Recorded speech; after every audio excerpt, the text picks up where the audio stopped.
ప్రియ చౌదరి గారు నమస్కారం. నమస్తే. Welcome to our studio. Thank you. ముందుగా మీకు చాలా చాలా థ్యాంక్స్ అండి. మా స్టూడియోకి వచ్చారు అనాలిసిస్ అందించడానికి first time. So thank you so much. Thank you.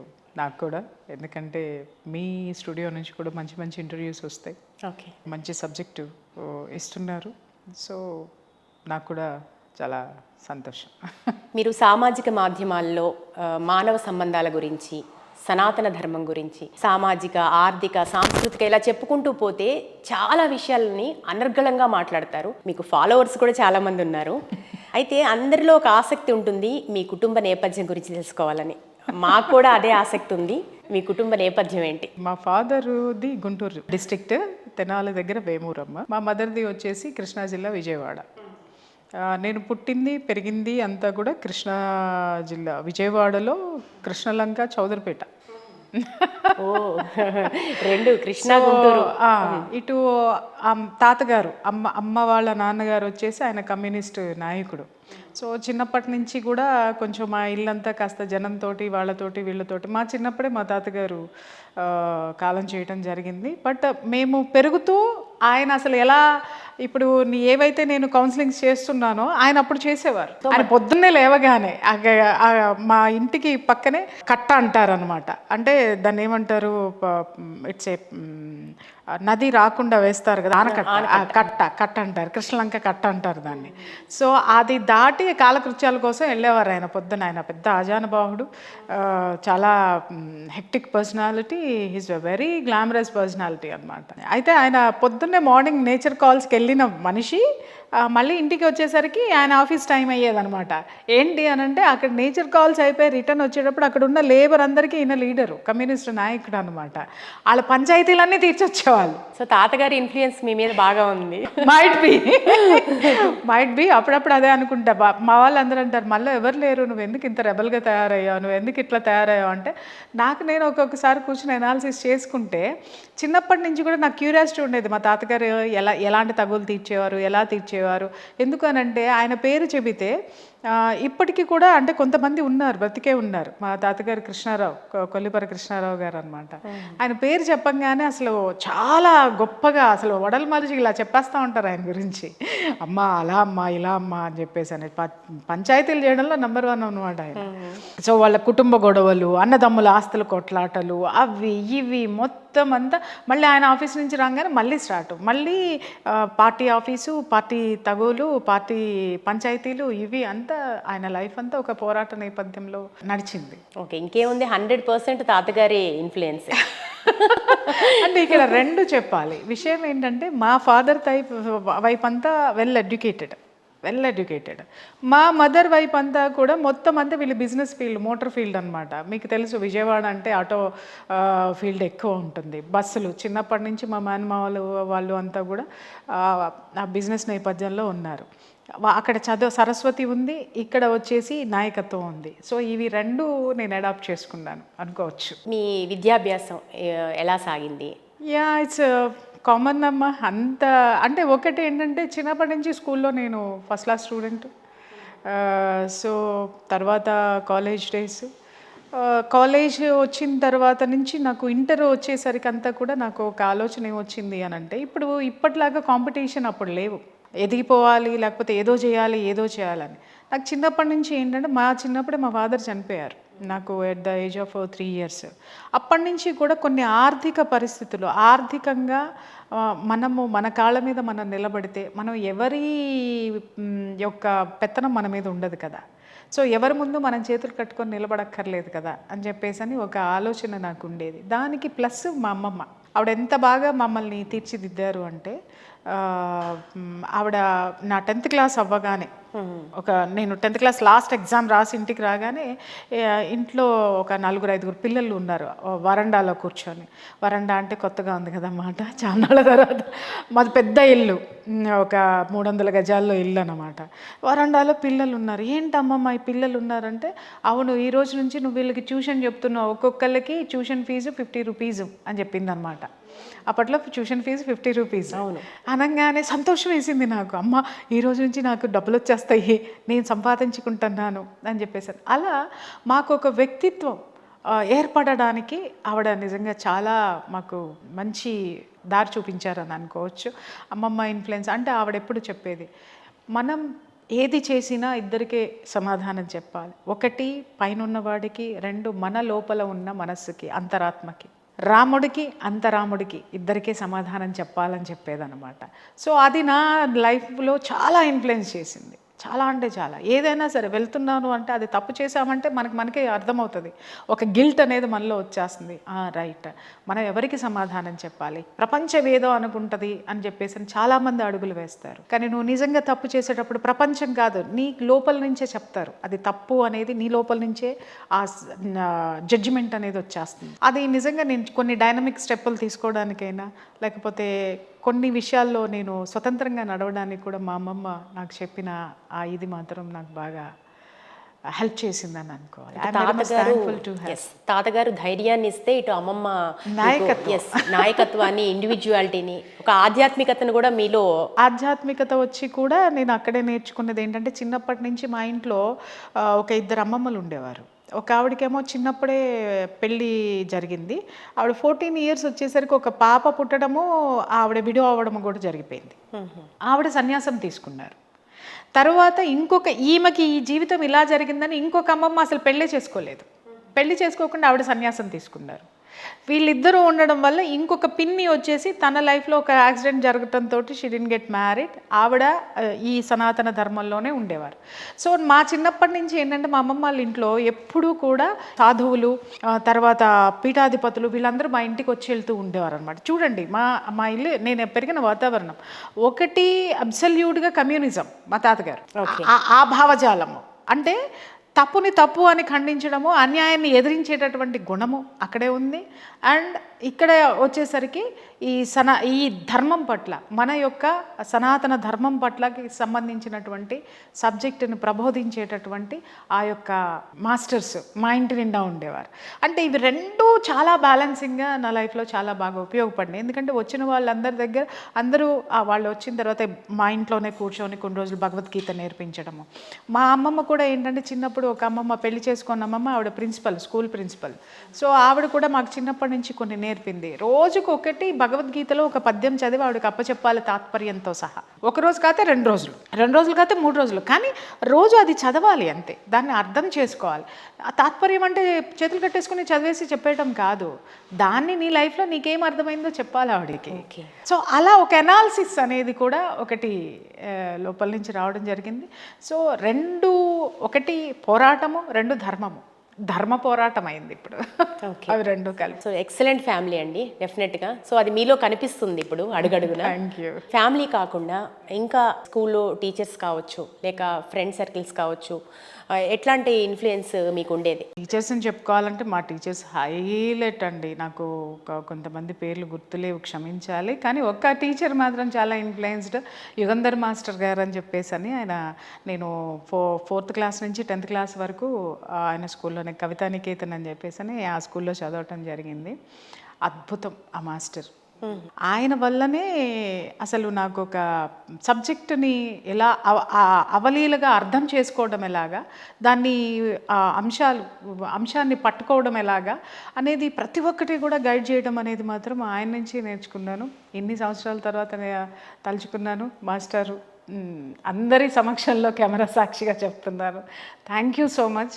ఎందుకంటే ఆయన ఎంత గర్వపడతారంటే ఇప్పటికి కూడా వాళ్ళకి ఆయన చెప్తారనమాట, అరే తల్లి, అందరూ నాకు ఫోన్ చేసి చెప్తున్నారు, మీ శిష్యురాలు చూసారా ఇవాళ ఎంత పెద్దది అయిపోయిందో, ఎంతమందికి చెప్తుందో, ఎంతమందికి గైడ్ చేస్తుందో చూసారా అని చెప్తున్నారా.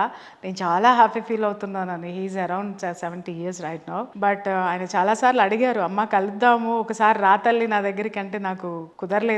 బహుశా వెళ్ళాలి ఏదో ఒక రోజు. Definitely I'll come and meet you master. డెఫినెట్గా అండి, ప్రతి విద్యార్థి జీవితంలో ఒక టీచర్ ఉంటారు. డెఫినెట్గా వాళ్ళని ఇన్ఫ్లుయెన్స్ చేసి వాళ్ళ జీవితాన్ని ఆబ్వియస్లీ నేను అదే ఈ రోజు ఉన్నటువంటి విద్యా వ్యవస్థలో నేను బాధపడేది అదే. ఒకప్పుడు మాస్టర్స్ చైతన్యం చేసేవాళ్ళు, వాళ్ళ టాలెంట్ని చూసి, వాళ్ళ దీన్ని చూసి. ఇప్పుడు ఒక మాస్టర్ గురించి నేను మీకు చెప్పాను, మాకు ఎస్సే రైటింగ్ రాయాలి అని అంటే ఆయన లెసన్ చెప్పేటప్పుడు ఎంత అద్భుతంగా ఎక్స్ప్లెయిన్ చేసేవాళ్ళో, తర్వాత మాలో ఏం టాలెంట్స్ ఉన్నాయో వాళ్ళని ఆ వెర్షన్ భాషల్లో ఆయన బాగా ప్రోత్సహించడం అనేది జరిగేదన్నమాట. సో ఒకానొక సందర్భంలో అయితే నేను అప్పుడు ఇంటర్ అయిపోయిన తర్వాత నేను టోటల్గా మైండ్లో చెప్పేశాను, ఇంకా నేను టీచింగ్ ప్రొఫెషన్లో చదువుకుంటూ నేను ఇది వెళ్తాను అని చెప్పి ఏ మాస్టర్ గారి గురించి అయితే చెప్పానో అదే స్కూల్లో నేను టీచర్గా కూడా చేశాను అనమాట. చిన్నప్పటి నుంచి ఆయన దగ్గరే చదువుకొని, మీకు చాలా హ్యాపీయెస్ట్ మూమెంట్. ఆయన దగ్గరే చదువుకొని మళ్ళీ ఆయన స్కూల్లోనే నేను టీచర్గా జాయిన్ అయితే నేను లెసన్ బోర్డు మీద రాస్తున్నా, ఎక్స్ప్లెయిన్ చేస్తున్నా. ఆయన ఎంత గర్వంతో ఆలకించే వాళ్ళంటే నా క్లాస్ని, అంత చాలా హీ ఫీల్స్ వెరీ హ్యాపీ అనమాట. ఒకానొక సందర్భంలో ఆయన లేని సమక్షంలో, ఆయన కొన్ని ఇబ్బందులు వచ్చిన సమక్షంలో ఆ స్కూల్ని నేనే నడపడం జరిగింది కొంతకాలం, ఒక 6 months, అరౌండ్ 6 months అట్లా. అది నిజంగా నా లైఫ్లో చాలా చాలా సంతోషము. అటు మాస్టర్ గురించి మీరు హ్యాపీ, గురువుని మించిన శిష్యురాలు అయినందుకు ఆయన హ్యాపీ. అంటే గురువుని మించిన శిష్యురాలు అని అనకూడదమ్మా, ఎందుకంటే ఎప్పుడు కూడా ఓనమాలు నేర్పింది, వాళ్ళు నేర్పిన ఓనమాలే, వాళ్ళు ఇచ్చినటువంటి జ్ఞానమే ఇది వచ్చింది. ఎప్పుడు కూడా శిష్యుడు గురువుని మించడు, ఎందుకంటే గురువు ఇచ్చిన జ్ఞానంతో ఎదుగుతాడు, ఎదిగేటట్లు ఆ గురువు చెప్తాడు తప్పితే ఈ పదాన్ని నేను ఎందుకో యాక్సెప్ట్ చేయను. మీరు చాలా ఎక్కువగా ఫోకస్ చేసే అంశం సనాతన ధర్మం. ఇప్పుడు దేశంలో సనాతన ధర్మం గురించి చాలా కాలంగా చర్చ జరుగుతుంది.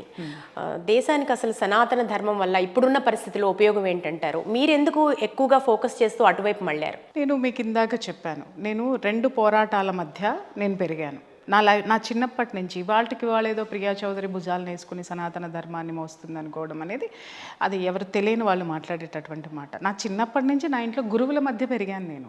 ఆ గురువులు చెప్పేటటువంటిది భగవద్గీత, రామాయణమా, భారతమా, భాగవతమా ఇవన్నీ చెబుతూ విన్నాను. అలాగే దానికి తోడు ఉపనిషత్తులు బోధించేవాళ్ళు. అందరూ ఆడవాళ్ళందరూ వచ్చి కూర్చుని, ఇందాక నేను అన్నాను వరండా అని చెప్పేసి, ఆ గురువులు రాగానే, ఆ పీఠాధిపతులు రాగానే మా ఇంటికి వాళ్ళు వచ్చేవాళ్ళు, కూర్చునేవాళ్ళు, వీళ్ళు ఉపనిషత్తులు బోధించేవాళ్ళు. అవన్నీ మేము వినేవాళ్ళం కూర్చొని.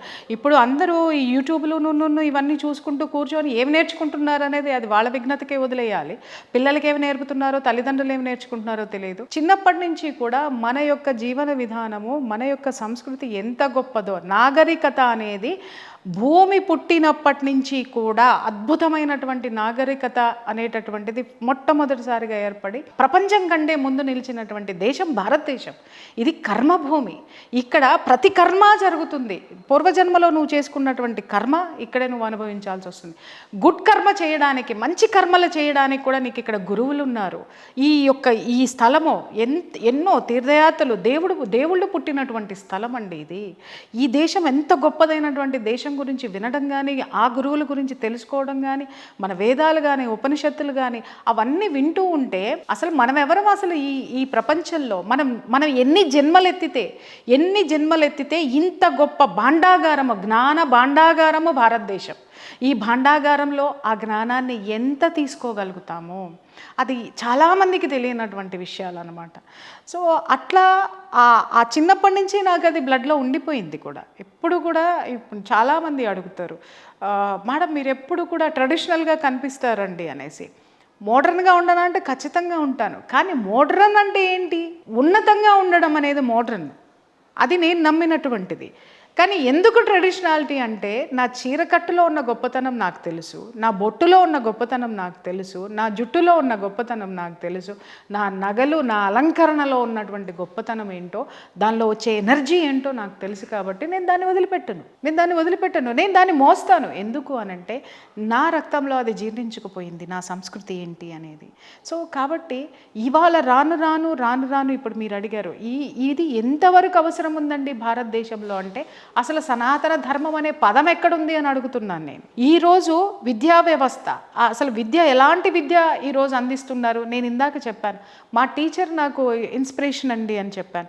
ఈరోజు పిల్లల్ని తీసుకొని అడగండి, ఏ టీచర్ నీకు ఇన్స్పిరేషన్ అని అడగండి.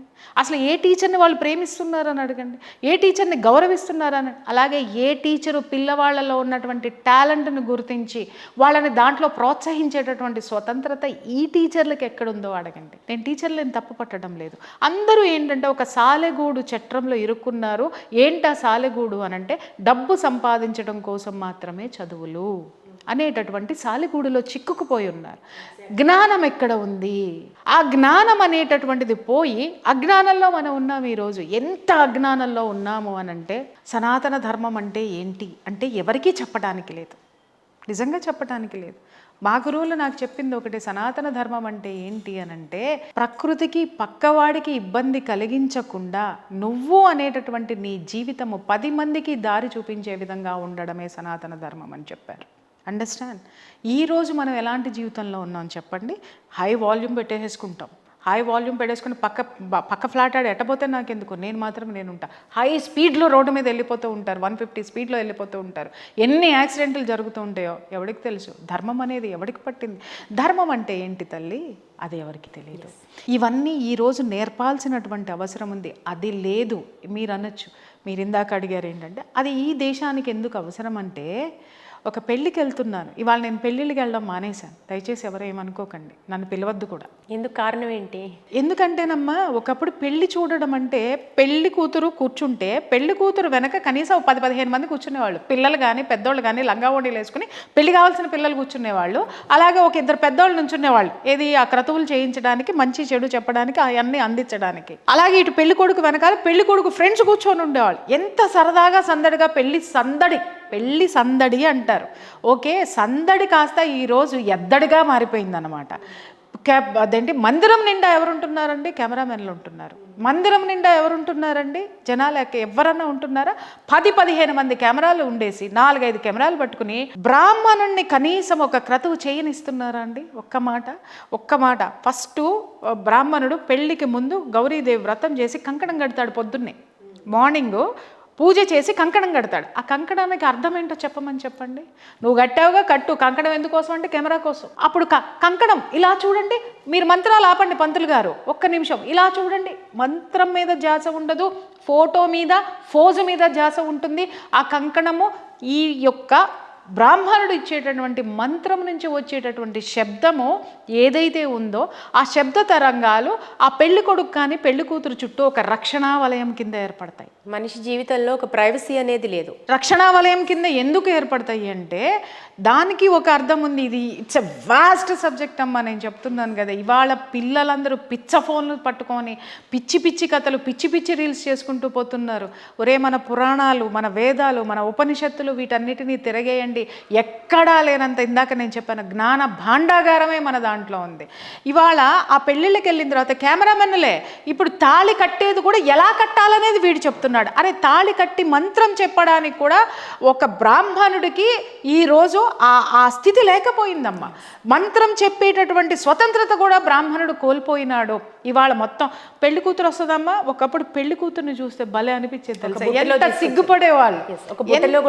బుట్టలో తీసుకొచ్చేవాళ్ళు. పెళ్లి కూతురు తలకాయ ఉంచి ఎత్తేది కాదు. ఎందుకు అనంటే సిగ్గు, ఎవరు చూస్తున్నారు ఏంటో, పెళ్ళంటే ఏంటో. అవన్నీ అద్భుతమైనటువంటి పులకరింతలు ఇవాళ ఏ పెళ్లి కూతురులో ఉంది నాకు చూపియమ్మా. హాయ్, ఓకే, ఇల్లు కూర్చో అంటే ఇక్కడ ముచ్చట్లు ఎట్టేసుకుంటారు పెళ్లి కొడుకు పెళ్లి కూతురు. జీలకర్ర బెల్లం పెట్టినప్పుడు మాత్రమే పెళ్లి కొడుకు పెళ్లి కూతురు ఒకళ్ళ కళ్ళల్లో ఒకళ్ళు చూసుకోమంటారు. ఎందుకు చూసుకోమంటారు ఎవరికైనా అర్థం తెలుసా? ఆ ముహూర్త బలంలో అప్పుడే ఒకళ్ళ కళ్ళల్లో నుంచి ఒకళ్ళు చూసుకోవడం వల్ల వచ్చేటటువంటి ఆ ఫ్రీక్వెన్సీ ఎనర్జీ ఏదైతే ఉందో ఇద్దరి మనసుల్లో ఒక విధమైనటువంటి బంధాన్ని, విడదీయనటువంటి బంధాన్ని ఏర్పరుస్తుంది. దట్ ఈస్ కాల్డ్ జీలకర్ర బెల్లం. అదొక తంత్రము. ఆ నెత్తి మీద పెట్టి కళ్ళు చూసుకోవడం వల్ల సహస్ర చక్రంలో ఆ ఎనర్జీని పెట్టి ఆ ఎనర్జీ ద్వారా ఒకళ్ళలో నుంచి ఒకళ్ళకి కనెక్షన్ పంపిస్తారు. ఇది ఎవరికైనా తెలుసా? ఇటు చూడండి, ఆడింతే. ఇది ఏం పెడుతున్నాడు? పేడ పెడుతున్నాడా, జీలకర్ర బెల్లం పెడుతున్నాడు, వీడికి తెలియదు. ఓకే, వాడు అటే చూస్తాడు. ఇవాళ కెమెరామెన్లు చేస్తున్నారు పెళ్లి, తీస్తున్నారు పెళ్లి. బెల్లం కూడా ఒక ముహూర్తం సమయంలోనే కరెక్ట్ గా పెట్టాలి, ఆ నిమిషానికి. కానీ ముహూర్తం ప్రకారం కూడా పెళ్లిళ్ళు లేదు. ఎందుకంటే ముహూర్త ప్రకారం పెళ్లిళ్ళు జరగట్లేదు అని అంటే ఆ ముహూర్తాల్ని ఇది చేయడానికి వాళ్ళకి ఫోజులు ఇవ్వడానికే సరిపోయింది కదమ్మా. ఇప్పుడు విషయం ఏంటంటే పెళ్ళి అంటే ఒక తంతు కింద జరిగిపోయింది, తతంగం కాదు, ఒక తంతు. అయిపోయింది, వెళ్ళిపోయింది. ఇప్పుడు అలాగే బతుకులు కూడా తంతులు అయిపోయినాయి. మన జీవితంలో జరిగే అతి ముఖ్య కార్యాలకు కూడా కమర్షియాలిటీని జోడిస్తున్నారు. ఎగ్జాక్ట్లీ. కమర్షియాలిటీ పక్కన పెడితే ఇవాళ యాజ్ ఎ ఫ్యామిలీ కౌన్సిలర్గా సనాతన ధర్మాన్ని ఎందుకు భుజాన వేసుకున్నానో చెప్తా. కొన్ని వేల మంది కాపురాలు చూశాను నేను. 3 నెలలకి విడాకులు, 3 రోజులకి విడాకులు, 3 సంవత్సరాలకు విడాకులు, దాంతో 15 ఏళ్ళకి కూడా విడాకులు, 20 ఏళ్ళకి విడాకులే. అరే, వీడికి 40 ఏళ్ళు వచ్చినా 60 ఏళ్ళు వచ్చినా ఈడికి 30 ఏళ్ళది లైన్ వేస్తుంది.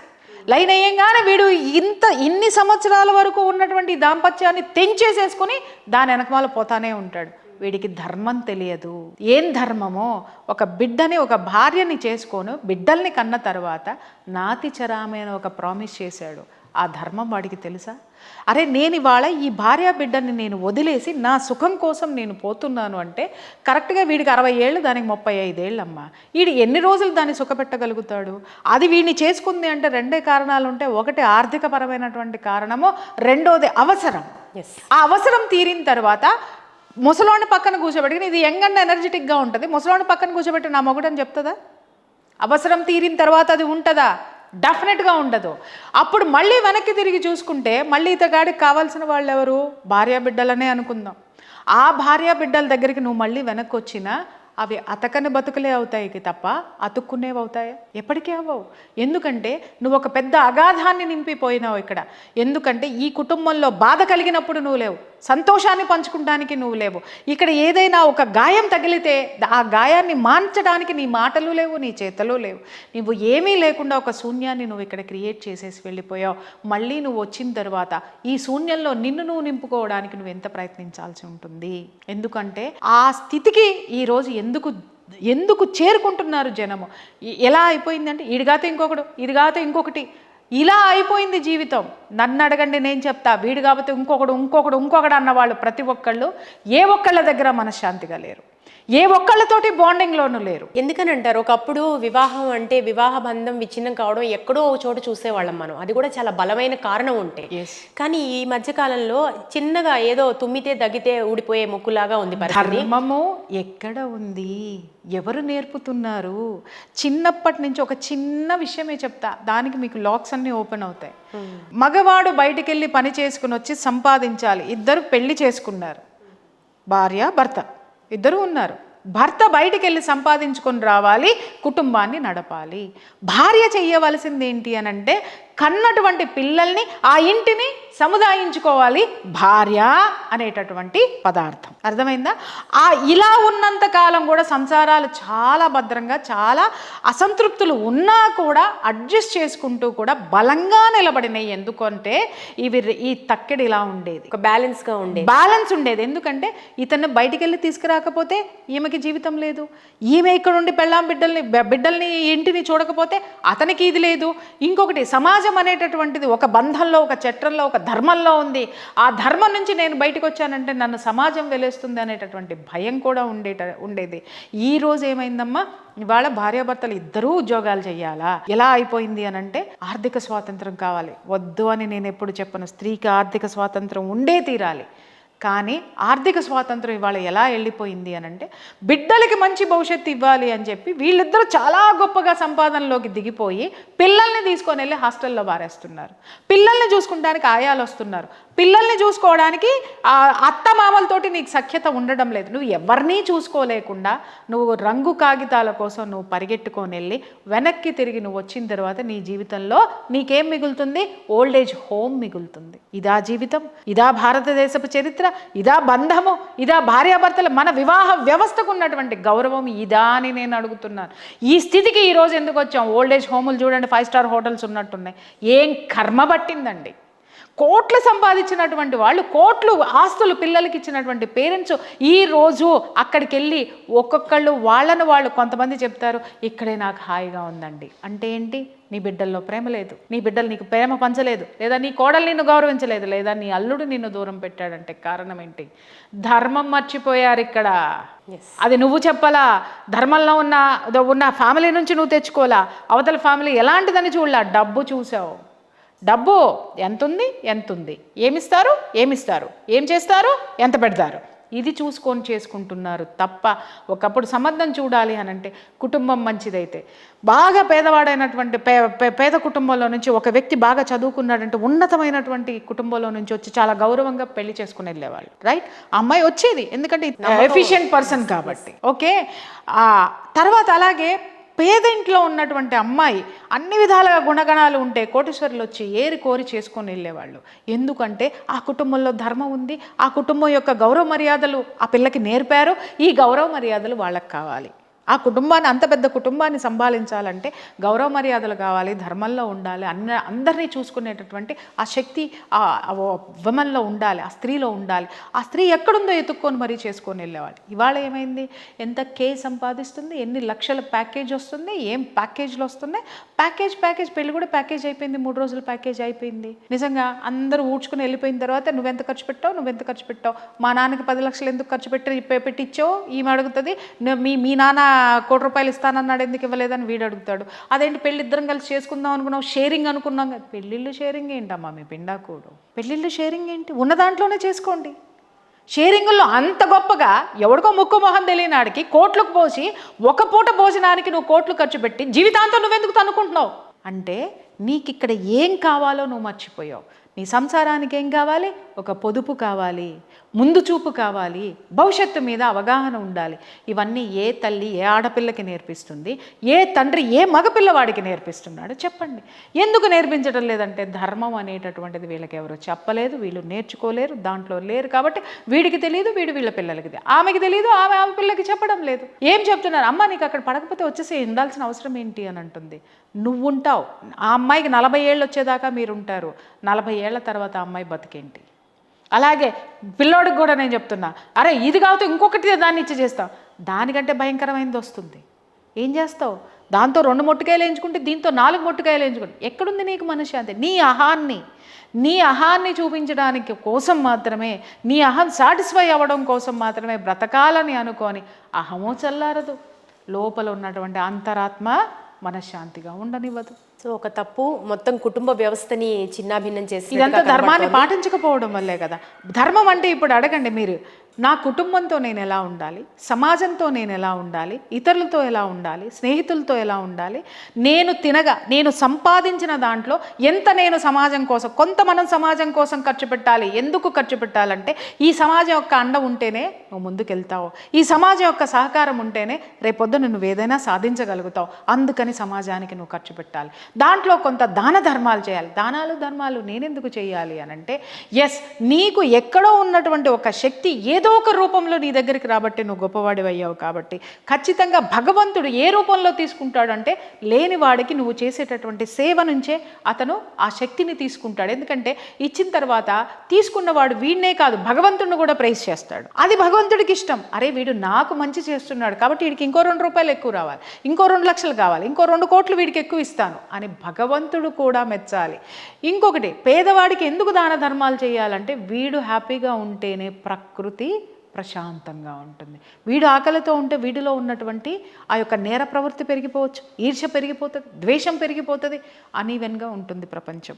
అలాగే కొంత సొమ్ము నీ కుటుంబానికి ఖర్చు పెట్టాలి, అలాగే కొంత సొమ్ము నీ కోసం దాచుకోవాలి. దాపరికం ఎందుకు, భవిష్యత్తు కోసం, భవిష్యత్తులో నువ్వు ఓల్డేజ్ హోములకు పోకుండా ఉండడం కోసం, లేదా భవిష్యత్తులో ఎవరి దగ్గర చేజాచకుండా ఉండడం కోసం, భవిష్యత్తు అనేటటువంటి ఒక భరోసా, ఇవన్నీ ఉన్నాయి. ఈ ధర్మాలు ఉన్నాయి. నువ్వు ఎలా బ్రతకాలి, పక్కవాడితోటి ఎలా మమేకమై ఉండాలి, నీ కుటుంబంతో ఎలా ఉండాలి, నీ కుటుంబంతో ఎలా మమేకమై ఉండాలి. పెద్దవాళ్ళని ఎందుకు గౌరవించాలి, ఎందుకంటే నీకు గౌరవం రావాలి, వాళ్ళని గౌరవిస్తేనే నువ్వు మనశ్శాంతిగా ఉంటావు. కాబట్టి ఇవన్నీ నేర్పేటోళ్ళు ఎవరు, విద్యా వ్యవస్థ భ్రష్టు పట్టిపోయింది. చిన్నప్పుడు మేము చదువుకున్న తరగతి గదుల నిండా మాతృదేవోభవ, పితృదేవోభవ, ఆచార్య దేవోభవ, కలిసి ఉంటే కలదు సుఖం, దురాశ దుఃఖానికి చేటు, ఇవన్నీ రాసి ఎందుకుండేవి అనంటే జాగ్రత్త, ఇవి చదువుకో, వీటిల్ని ఏ విధంగా అయితే నువ్వు తీసుకుంటావో పాటిస్తావో నీ జీవితం అలా ఉంటుంది.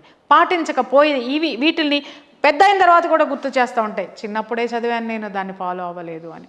చిన్నప్పటి నుంచే ఉగ్గుపాలతో ఉండేది విద్యాభ్యాసంలో కూడా. ఇంట్లో తప్పులు చేస్తే పేరెంట్స్ వచ్చి మాస్టర్కి చెప్పేవాళ్ళు, మాస్టర్ దండించేవాడు.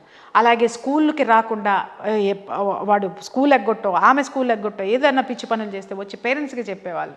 పేరెంట్స్ ఖచ్చితంగా దాన్ని తీసుకుని పిల్లల్ని దారిలో పెట్టేవాళ్ళు. విద్యా వ్యవస్థ ఒకప్పుడు అంత బలంగా ఉంది, ఇవాళ లేదు. ధర్మాన్ని మనం రక్షిస్తే మనని ధర్మం రక్షిస్తుంది. సో ఇక్కడ మీరు చెప్పిన దాంట్లో సమ్మప్ ఇది. అయితే మనం సనాతన ధర్మంలో భాగంగా కొన్ని విషయాల్ని కనుక మనం పరిశీలన చేస్తే విస్తృతంగా దేవాలయ వ్యాప్తి, ఎక్కడ చూసినా దేవాలయాల నిర్మాణం ఎక్కువగా జరుగుతుంది ఈ మధ్య.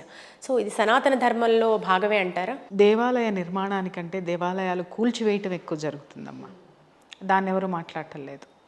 దేవాలయాలు ఇవాళ ఎందుకు కూల్చివేతకి గురవుతున్నాయి, దానికి ఎవరికైనా పట్టిస్తున్నా కొత్త గుడి కట్టాలన్న ఆలోచన ఉండే ప్రతి ఒక్కళ్ళకి నేను చెప్తున్నాను, కూల్చినటువంటి గుళ్ళకి మీరు చేసినటువంటి సేవ ఏంటి?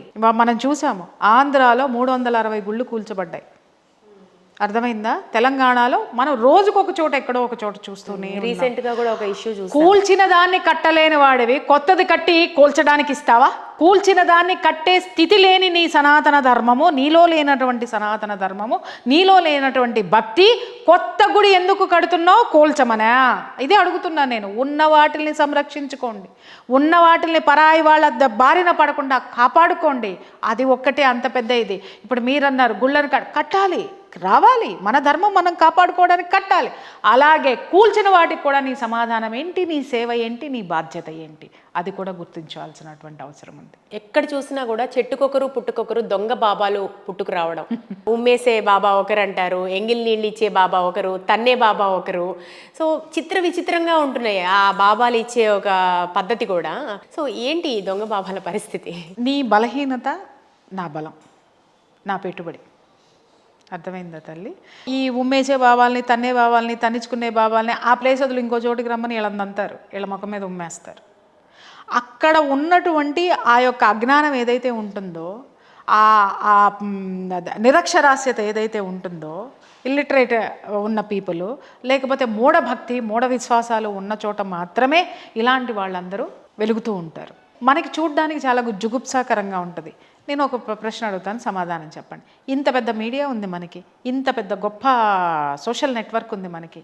ఇలాంటి ఉమ్మేసే భావాల్ని, తన్నే భావాల్ని, తన్నిచ్చే భావాల్ని ఎందుకు తరిమి కొట్టం? సనాతన ధర్మాన్ని కాపాడుతానని వచ్చిన వాళ్ళని మాత్రం గుడ్డలు ఊడదీసి బైరాగుల్లాగా తిరుగుతున్న వాళ్ళ విలువల యొక్క వలువల్ని ఊడదీసేసి మరి వీళ్ళు ఫేకు, వీళ్ళు లంగా, వీళ్ళు దొంగ, వీళ్ళు వ్యభిచారి, వీళ్ళు పలానా, వీళ్ళు ఇది అని నిజంగా వచ్చినటువంటి మనుషుల్ని నీకు ఏ ఉమ్ము వేయలా, ఏ తన్ను తన్నలా, ఏ పూజ చేయలా, నీ రూపాయి తీసుకోవాలా, వాళ్ళని మాత్రం అతి నీచమైనటువంటి జుగుప్సాకరమైనటువంటి టైటిల్స్ తోటి, థంబ్నెయిల్స్ తోటి, ఇంటర్వ్యూలతోటి, నీచమైనటువంటి పదజాలంతో వాళ్ళని అవమానించి సమాజం నుంచి తరిమేసే శక్తి ఉన్న నీకు ఉమ్మేసే వాళ్ళని ఎందుకు వదిలేస్తున్నావు?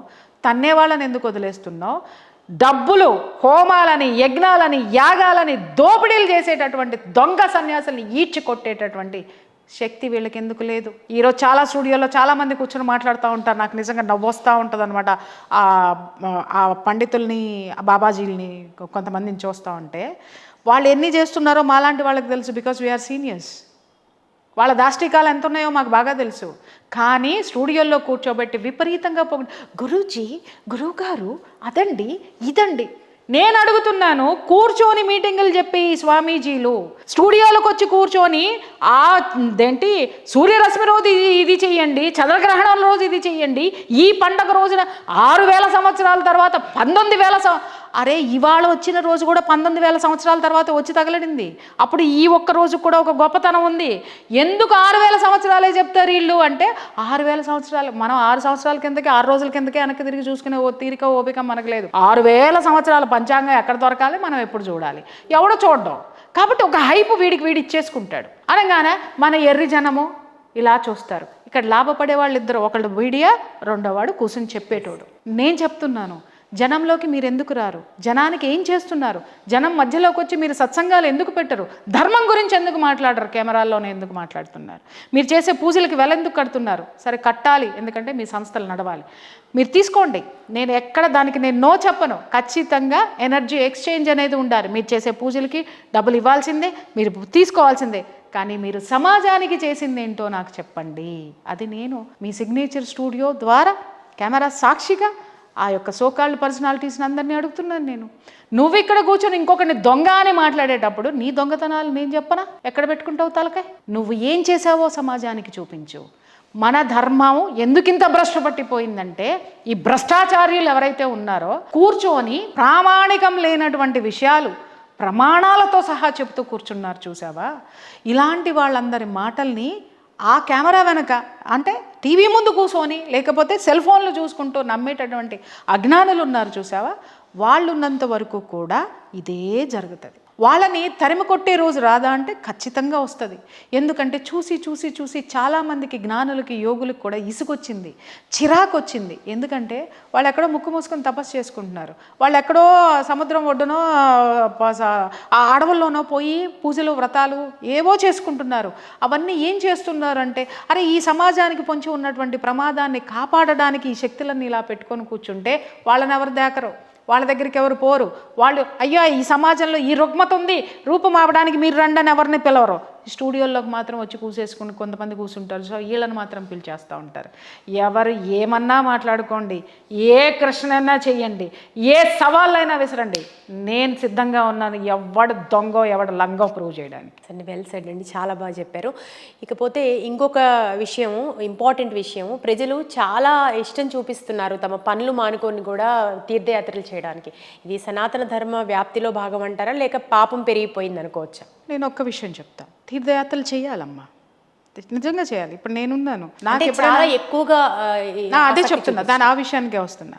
ఎప్పుడు నాకు మనసు బాగాలేదు, లేకపోతే నాకు లో ఎనర్జీలో ఉన్నాను, లేదా చిరాకు ఉంది, లేదా నాకు ఒక స్వాంతన కావాలి అన్నప్పుడల్లా నేను ఇమీడియట్గా వెళ్ళిపోతా. ఎక్కడికి వెళ్తాను అనేది మా ఇంట్లో ఎవరికో ఒకరికి చెప్పేసి వెళ్తాను, ఎందుకంటే నేను ఎక్కడ ఉన్నాను అనేది తెలియాలి కాబట్టి. మూడో ప్రపంచం తెలీదు. అక్కడికి వెళ్ళిన తర్వాత అక్కడ నాకు తెలిసిన వాళ్ళు ఎవరైనా చూసి మేడం ఇక్కడికి వచ్చిందని ఎవరికైనా చెప్తే తప్ప నేను ఎక్కడికి వెళ్తున్నాననేది తెలియదు. నేను వెళ్ళే అన్నీ కూడా ఈ తీర్థయాత్రలు అనుకోండి, లేకపోతే గొప్ప గొప్ప ప్లేసులు అనుకోండి, గురువులు అనుకోండి, అక్కడికి వెళ్తాను, దర్శనం చేసుకుంటాను. తీర్థయాత్రలు అంటారా వెళ్తాను, ఆ గంగ అంటే గంగ మునుగుతా, గోదావరి అంటే గోదావరి మునుగుతా, కృష్ణ అంటే కృష్ణలో మునుగుతా, సముద్రం అంటే సముద్రంలో మునుగుతా, హ్యాపీగా చేసుకొని వస్తాను. కానీ మీరన్నారు చూసారా వేరం వెరితనం, ఎవరో వెళ్తే అక్కడికి వెళ్ళి స్నానం చేసి వస్తే, అక్కడికి వెళ్ళి ఆ గుడికి వెళ్ళి వస్తే ఏదో జరిగింది కాబట్టి మనం కూడా పోదాం. పొలోమని 100-200 మంది, లేదా పొలోమని 1,00,000-2 లక్షల మంది వెళ్ళిపోతూ ఉంటారు. ఎందుకు వెళ్తున్నారు? ఎందుకు వెళ్తున్నారు? దేవుడి మీద భక్తితో వెళ్ళట్లా, అక్కడికి వెళ్ళిన తర్వాత కూర్చొని మెడిటేషన్ చేయట్లా. వీళ్ళు ఎందుకు వెళ్తున్నారు? మా అబ్బాయికి పెళ్లి కావాలి, నాకు ఉద్యోగం రావాలి, నాకు గవర్నమెంట్ ఉద్యోగం రావాలి, లేదా నాకు కోటీశ్వరులైన పెళ్ళం కావాలి. ఈడి ఎదవా, వీడి కనీసం రూపాయి సంపాదించడం వీడికి చేత కాదు, కానీ కోట్లు తెచ్చే పెళ్ళం వస్తే కోట్లు దాచుకుంటానికి మాత్రం వీడి దగ్గర తెలివితేటలు బోల్డ్ ఉంటాయి. ఇట్లాంటాడు వెళ్తాడు. ఓకే, అక్కడికి వెళ్ళిన వాళ్ళు ఏం కోరుకుంటున్నారు?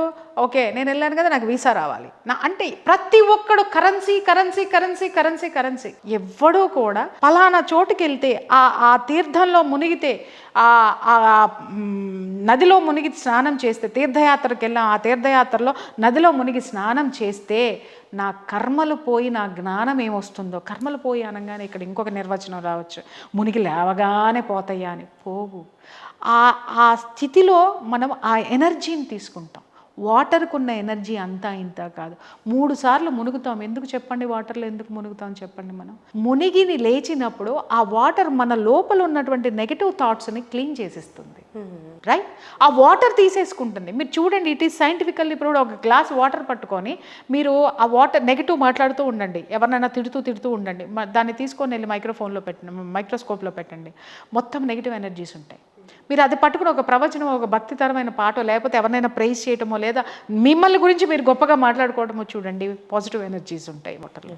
ఆ వాటర్లో నువ్వు మునిగేటప్పుడు ఒక మునక వేసావు, మొదటి మునక వేసావు, నాలో దుర్గుణాలు ఏమన్నా ఉన్నాయేమో తీసేయి. రెండో మునక వేసావు, పూర్వజన్మ కర్మలతోటి ఏ అజ్ఞానం అయితే నాలో నన్ను వెంటాడుతుందో నా అజ్ఞానాన్ని తీసివేసేదానికి నాకు దారి చూపించు. మూడో మునక వేసావు, నేను ఎవరో తెలుసుకోవడానికి నన్ను నేను తెలియచెప్పేటటువంటి ఆ సత్పురుషుల్ని లేకపోతే మహాత్ముల్ని నాకు పరిచయం చేయి. ఈ 3 మనం కోరుకోవాల్సింది. 3 మునకల్లో. కాశీ వెళ్ళిపోతామండి, బస్ వేసుకుని వెళ్ళిపోయాం, వెళ్ళాలి, నిజంగానే వెళ్ళాలి. వెళ్ళేటప్పుడు మీరు మళ్ళీ తిరిగి వచ్చేటప్పుడు మీ కుటుంబాలన్నీ కలిసి ఉండాలని ఎంతమంది కోరుకున్నారు? వెళ్ళిన వాళ్ళ పిల్లలందరూ బాగుండాలని ఎంతమంది కోరుకున్నారు?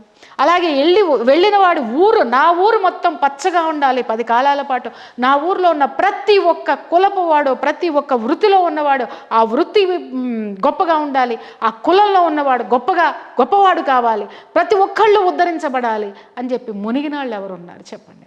మన పెద్దవాళ్ళు ఏ ఆచార వ్యవహారాలు పెట్టినా కూడా దాని వెనకాల ఇంత పరమార్థం ఉంటుంది. మీరు ఇందాక వాటర్ గురించి చెప్పినట్టు ప్రతి ఒక్క క్రతువులోనూ ఉంది తల్లి, నిన్ను నువ్వు ప్రక్షాళన చేసుకోవడమే. అలాగే భక్తి చూస్తే కమర్షియల్ అయిపోయింది. ఇప్పుడు మీరు చెప్పినట్టు ఎవరికి కూడా భక్తితో ఏదో దేవ దర్శనము దానివల్ల మన ఆత్మ సంతృప్తి ఇటువంటివి ఏమీ లేవు. ఏదో ఒకటి కోరుకోవడానికి మాత్రమే వెళ్తారని. ఇప్పుడు 1,00,000 రూపాయలు అప్పు పుట్టాలి అని అంటే 10,000 ఖర్చు పెట్టి కాశీ వెళ్ళి వస్తాడు. అర్థమైందా మీకు? అరే ఆ 10,000 నీ దగ్గర ఉండి ఈ 1,00,000 రూపాయలు సంపాదించడానికి ఈ 10,000తో నేనేం చేయగలను? అప్పు చేసి మరి వెళ్తాడు మళ్ళీ ఆ 10,000 కూడా. అప్పులు తీరాలని అప్పులు చేసి తీర్థయాత్రల చుట్టూ తిరుగుతారు. నీ బ్రెయిన్లో ఒక అద్భుతమైనటువంటి బ్రెయిన్ నీకున్నది, దాంట్లో అద్భుతమైనటువంటి జ్ఞానం ఉంది. ఆ జ్ఞానాన్ని బయటికి తీస్తే నీ అప్పుల నుంచి నువ్వు ఎలా బయటపడాలి, నువ్వు ఏం చేస్తే బయటకు వస్తావు, ఏ స్థితిలో కష్టపడితే వస్తావు, ఎక్కడ తప్పులు చేసావు, తప్పుల్ని దిద్దుకొని ముందుకు ఎలా వెళ్ళాలని నిన్ను నువ్వు కూర్చున్న చోట, లేదా ఆ కాశీ ఒడ్డునే, పోనీ కాశీ దాకా వెళ్ళావు కదా, ఆ గంగానది ఒడ్డునే కూర్చొని నిన్ను నువ్వు నీ లోపలికి నువ్వు చూసుకో. గంగలోకి దిగేం చూస్తావు? శవాలు పక్కకు పోతున్నాయి, ఏమండి నేను చూసే శవాలు పక్కకి వెళ్తున్నాయి, ఏమండి నేను చూసే అబ్బో ఎన్ని పూలో ఎంత దరిద్రం చేస్తున్నా అంటే, అక్కడికి వెళ్ళి గంగలో ఉన్న దరిద్రాన్ని కాదు వీళ్ళు మాట్లాడి, వీళ్ళలో ఉన్న దరిద్రమే అక్కడ చూశారు. అక్కడ నువ్వు గంగలో మునుగుతున్నప్పుడు నిన్ను నువ్వు ప్రక్షాళన చేసుకోమ్మా. గంగలో అన్ని ప్రక్షాళన అవ్వడానికే వస్తున్నాయనే తత్వమే నీలో లేనప్పుడు నువ్వు ఎన్నిసార్లు గంగకి వెళ్తే ఏమి, ఎన్నిసార్లు కాశీకి వెళ్తే ఏమి, ఎన్ని మునకలు వేస్తేనేమి, ఆ మురికి పోనంత వరకు కూడా, నీలో ఉన్న మురికి పోనంత వరకు నీ జీవితంలో ఉన్న మురికి పోనే పోదు. ఇంకొక విషయం, సనాతన ధర్మానికి సంబంధించి మనం అఘోరాలు అఘోరీల గురించి పుస్తకాల్లో చదివేవాళ్ళం ఒకప్పుడు, ఎక్కడా మనం ప్రత్యక్షంగా చూసేవాళ్ళం కాదు. కానీ ఈ మధ్యకాలంలో మనం రోడ్ల మీద అఘోరాలు అఘోరీలు తిరగడం మనం చూస్తున్నాము. మీకు గుర్తుండే ఉంటుంది, 4-5 సంవత్సరాల క్రితం సికింద్రాబాద్లో ఒక అఘోరా అని హల్చల్ చేయటం కొంతకాలం మనం చూసాం. ఇప్పుడు రీసెంట్గా అఘోరి తెలిసిన విషయమే, మన తెలుగు రాష్ట్రాల్లో ఎంత సంచలనంగా మారిందో, ఎంత సంచలనం చేశారో. సో సోషల్ మీడియాలో ఎక్కడ చూసినా నెగిటివ్ వర్షన్స్ అని చెప్పాలి, హిజ్రా అని, తర్వాత ఫేక్ అని, ఇవన్నీ కూడా దొంగ నాటకాలని, సో రకరకాలుగా రిపోర్ట్ చేయడం చూసాం. అయితే ఒక పాజిటివ్ ఆస్పెక్ట్లో ఒక మహిళ అఘోరీగా సాధన చేసి అఘోరీగా మారే అవకాశమే లేదంటారా? అసలు వీళ్ళెవరు చెప్పడానికి? నేను నకిలీనో కాదో చెప్పవలసింది ఎవరు? నా చర్యలు.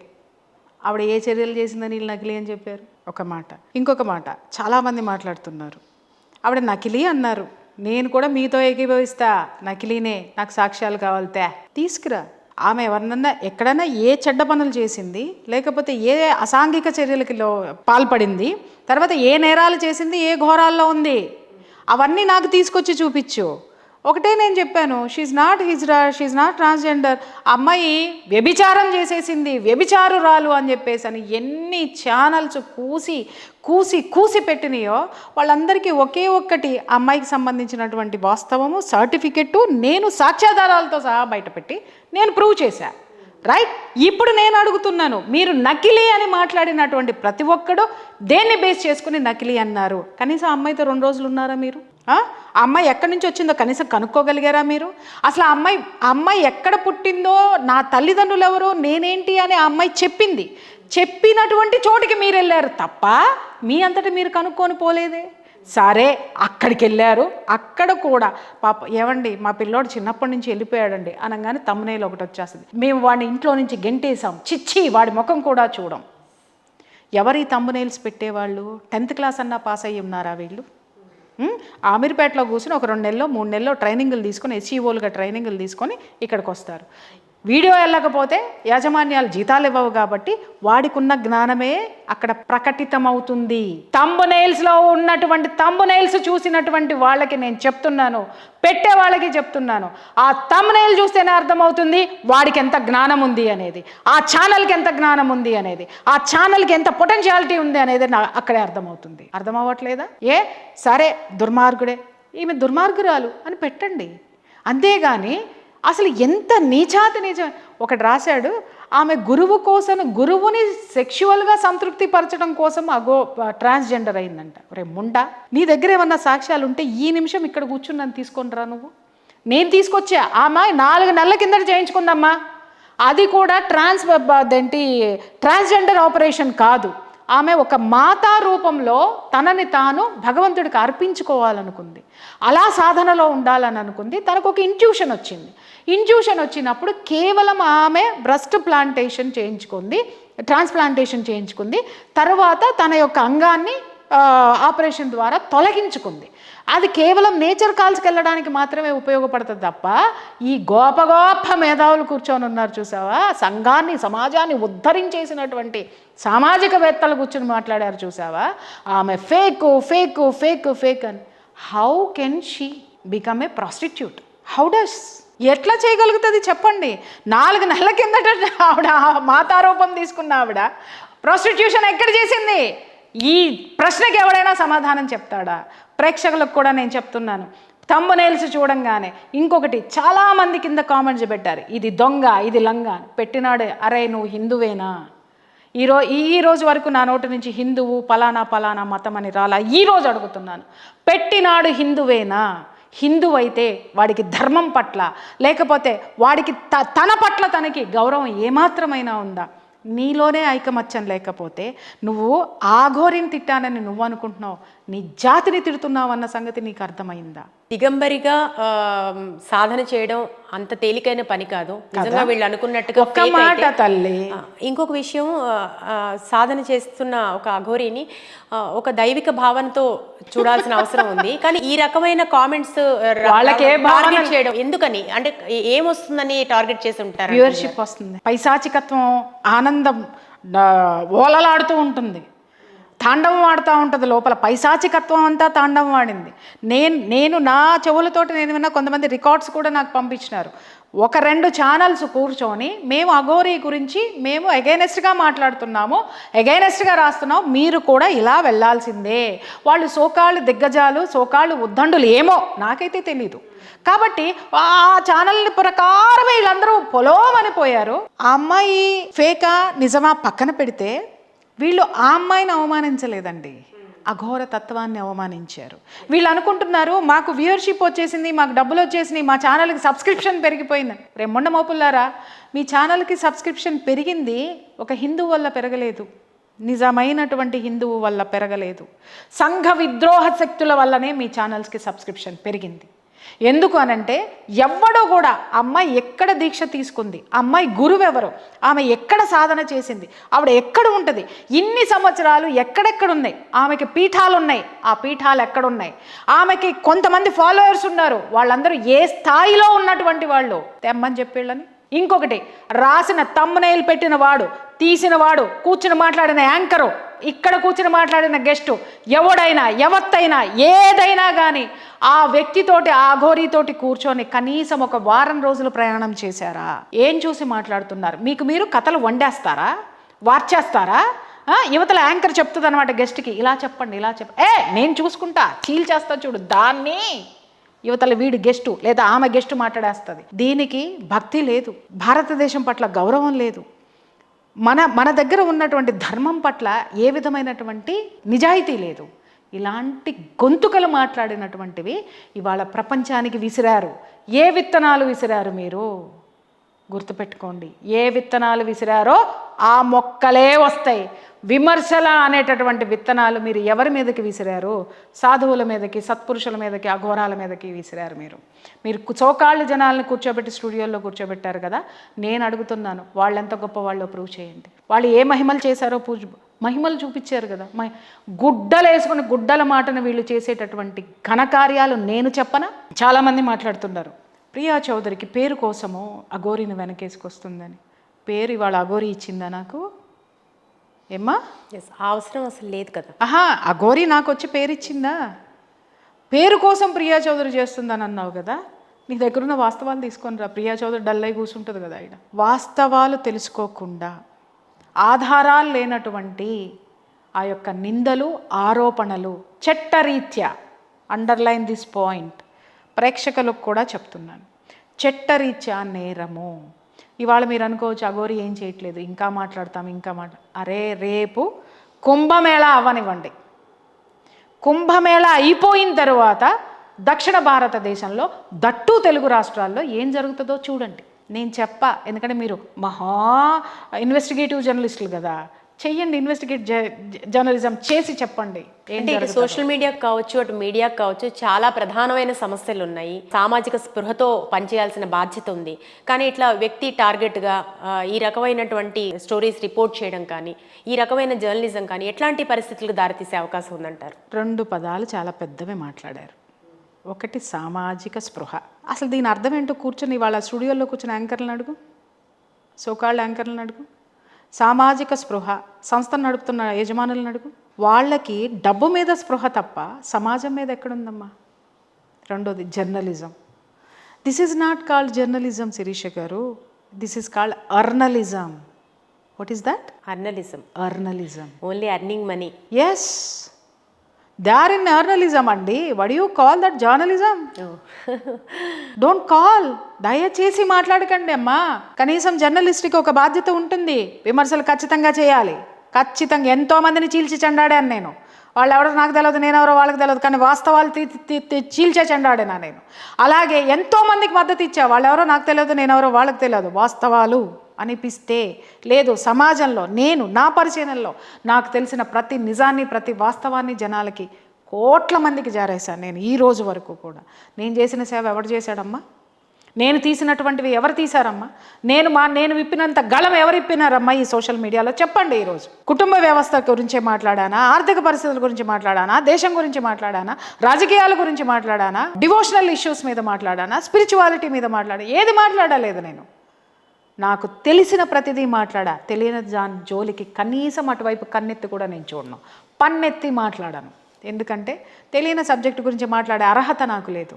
ఇవాళ వీళ్ళకి అర్హత లేని వాళ్ళందరూ సృష్టించినటువంటి ఈ యొక్క దాన్ని ఏమంటారు తెలుసా? అసత్య చరిత్ర. సచ్చరిత్రలు అని ఉంటాయి, ఇది అసత్య చరిత్ర అన్నమాట. చరిత్రలు రాసేసి ఇవాళ ఎంత దరిద్రంగా తయారైనాయి అంటే, ఇప్పుడు మీరు అడిగారు కాబట్టి చెప్తున్నా. ఈరోజు నిజంగా సోషల్ మీడియా సనాతన ధర్మం మీద కానీ వీళ్ళ మీద కానీ కూర్చోబెట్టి బుడిగాళ్ళని తీసుకొని వచ్చి, పనికి మాలిన సాధువుల్ని, పనికి మాలిన అఘోరాలని తీసుకొని వచ్చి స్టూడియోల్లో కూర్చోబెట్టావు. అఘోరాలు అసలు జనంలోకి వస్తారా అని ఆవిడ్ని ప్రశ్నిస్తారు. మరి అఘోరా అనబడే వాటిని నువ్వు ఇంటర్వ్యూ ఎలా చేస్తున్నావు? వాడు వంటి మీద గొడ్లు ఎందుకు వేసుకున్నాడు? నీ దగ్గరకు వచ్చి ఎందుకు మాట్లాడుతున్నాడు? వాడు ఎందుకు వచ్చాడు మీడియాలోకి? అఘోరాకి కూర్చుంటానికి వీల్లేదు, నుంచుంటానికి వీల్లేదు, బూడిద రాసుకోవాలి, అడవుల్లో ఉండాలి. మరి నువ్వు కూర్చోబెట్టి మాట్లాడించే అఘోరా అనేవాడు అఘోరానా? గుడ్డలు వేసుకున్నవాడు అఘోరానా? మరి వాడెందుకు వచ్చాడు? వాడెందుకు గుడ్డలు వేసుకున్నాడు? వాడెందుకు జనంలో ఉన్నాడు? అఘోరా అని పేరు ఎందుకు పెట్టుకున్నాడు? Tell me. బట్టలు లేకుండా ఆమె తిరిగింది. నేను ఒక్క మాట చెప్తాను రా, బాగా అడిగినావు, నేను చెప్తా.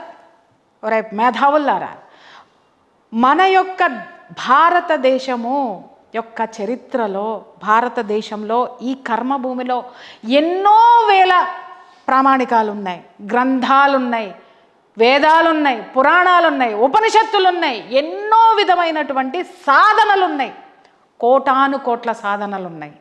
ఎవడు దేన్నైనా ఎంచుకోవచ్చు.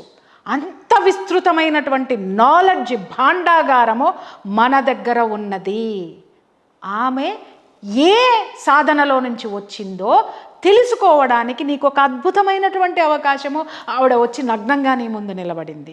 అరే, నీ చరిత్రలో, నీ భారతదేశ చరిత్రలో ఈ యొక్క స్థితి ఎక్కడ ఉంది? ఈ యొక్క చైతన్యం ఎక్కడ ఉన్నది? లేకపోతే ఈ యొక్క సాధన దేనికి సంబంధించినటువంటిది? ఈ గురువు ఎంత గొప్పవాడు, లేదా అసలు గురువు ఉన్నాడా లేదా అని ఒక రీసెర్చ్ చేయడానికి నీకు ఒక అద్భుతమైనటువంటి అవకాశం వస్తే, ముండమోపుల్లారా, కనీసం చందమామ పుస్తకం మీద చందమామని చదవటం కూడా చేతగాని వాళ్ళు, ఆ పుస్తకమే ఉందని తెలియనటువంటి వాళ్ళు వీళ్ళు అఘోరాల గురించి మాట్లాడేస్తారమ్మా. అఘోరా అనేవాడు జీవితంలోకి రాకూడదు. నేను మీ క్వశ్చన్ మీకే వేస్తున్నాను, సమాధానం చెప్పండి.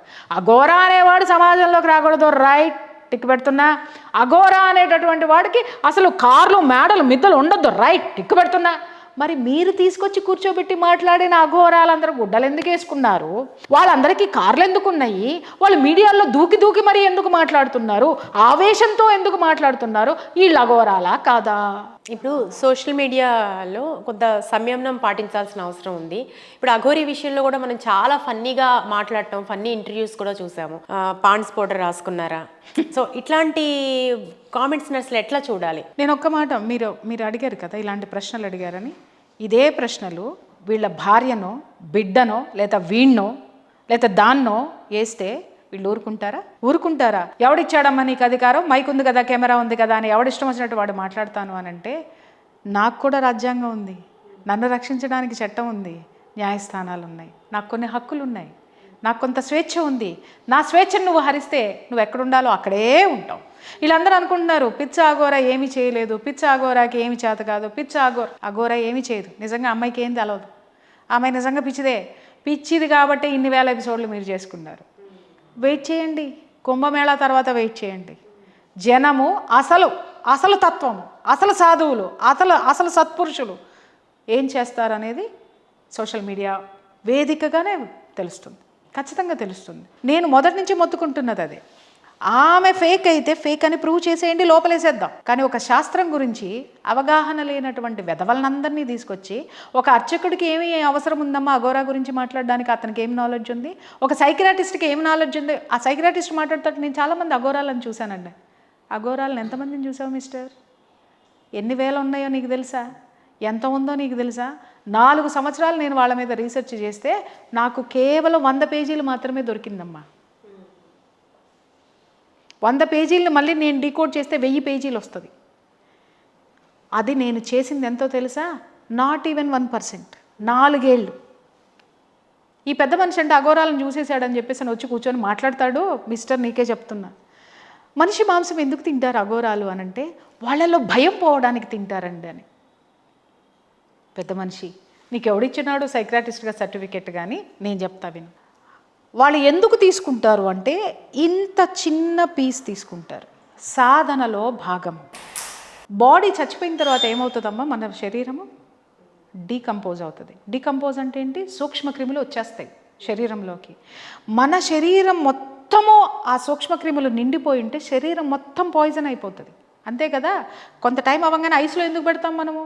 ఆ బాడీ డీకంపోజ్ అవ్వకుండా, ఆ సూక్ష్మక్రిములు ఆ చల్లదనానికి రాకుండా, ఆ బాడీ పాడవకుండా, కంపు కొట్టకుండా, ఆ క్రిములు ఇతరులకు రాకుండా పెడతాం. అసలు అలా పెట్టకూడదు. దానికి కొంత టైం ఉంటుంది. ఆ టైంలోపు మనం క్రిమేషన్ చేసేయాలి. కొడుకు రావాలి, కూతురు రావాలి, వాళ్ళు రావాలి, వీళ్ళు రావాలని మనం కొన్ని సెంటిమెంట్లు ఉన్నాయి కాబట్టి పెడుతున్నాం. అది చాలా చాలా తప్పది. ఎగ్జాక్ట్లీ, అది చాలా తప్పు. దానివల్ల చాలా ప్రాబ్లమ్స్ ఫేస్ చేస్తారు. సరే, అదన్నీ తర్వాత మాట్లాడకుండా ఇవన్నీ చెప్పి వేస్ట్. కానీ ఆ డీకంపోజ్ అయినటువంటి బాడీ మొత్తం విషపూరితం. ఎన్ని సూక్ష్మక్రిములు ఉంటాయో తెలుసా? దాంట్లో డేంజరస్ బ్యాక్టీరియా ఉంటుంది.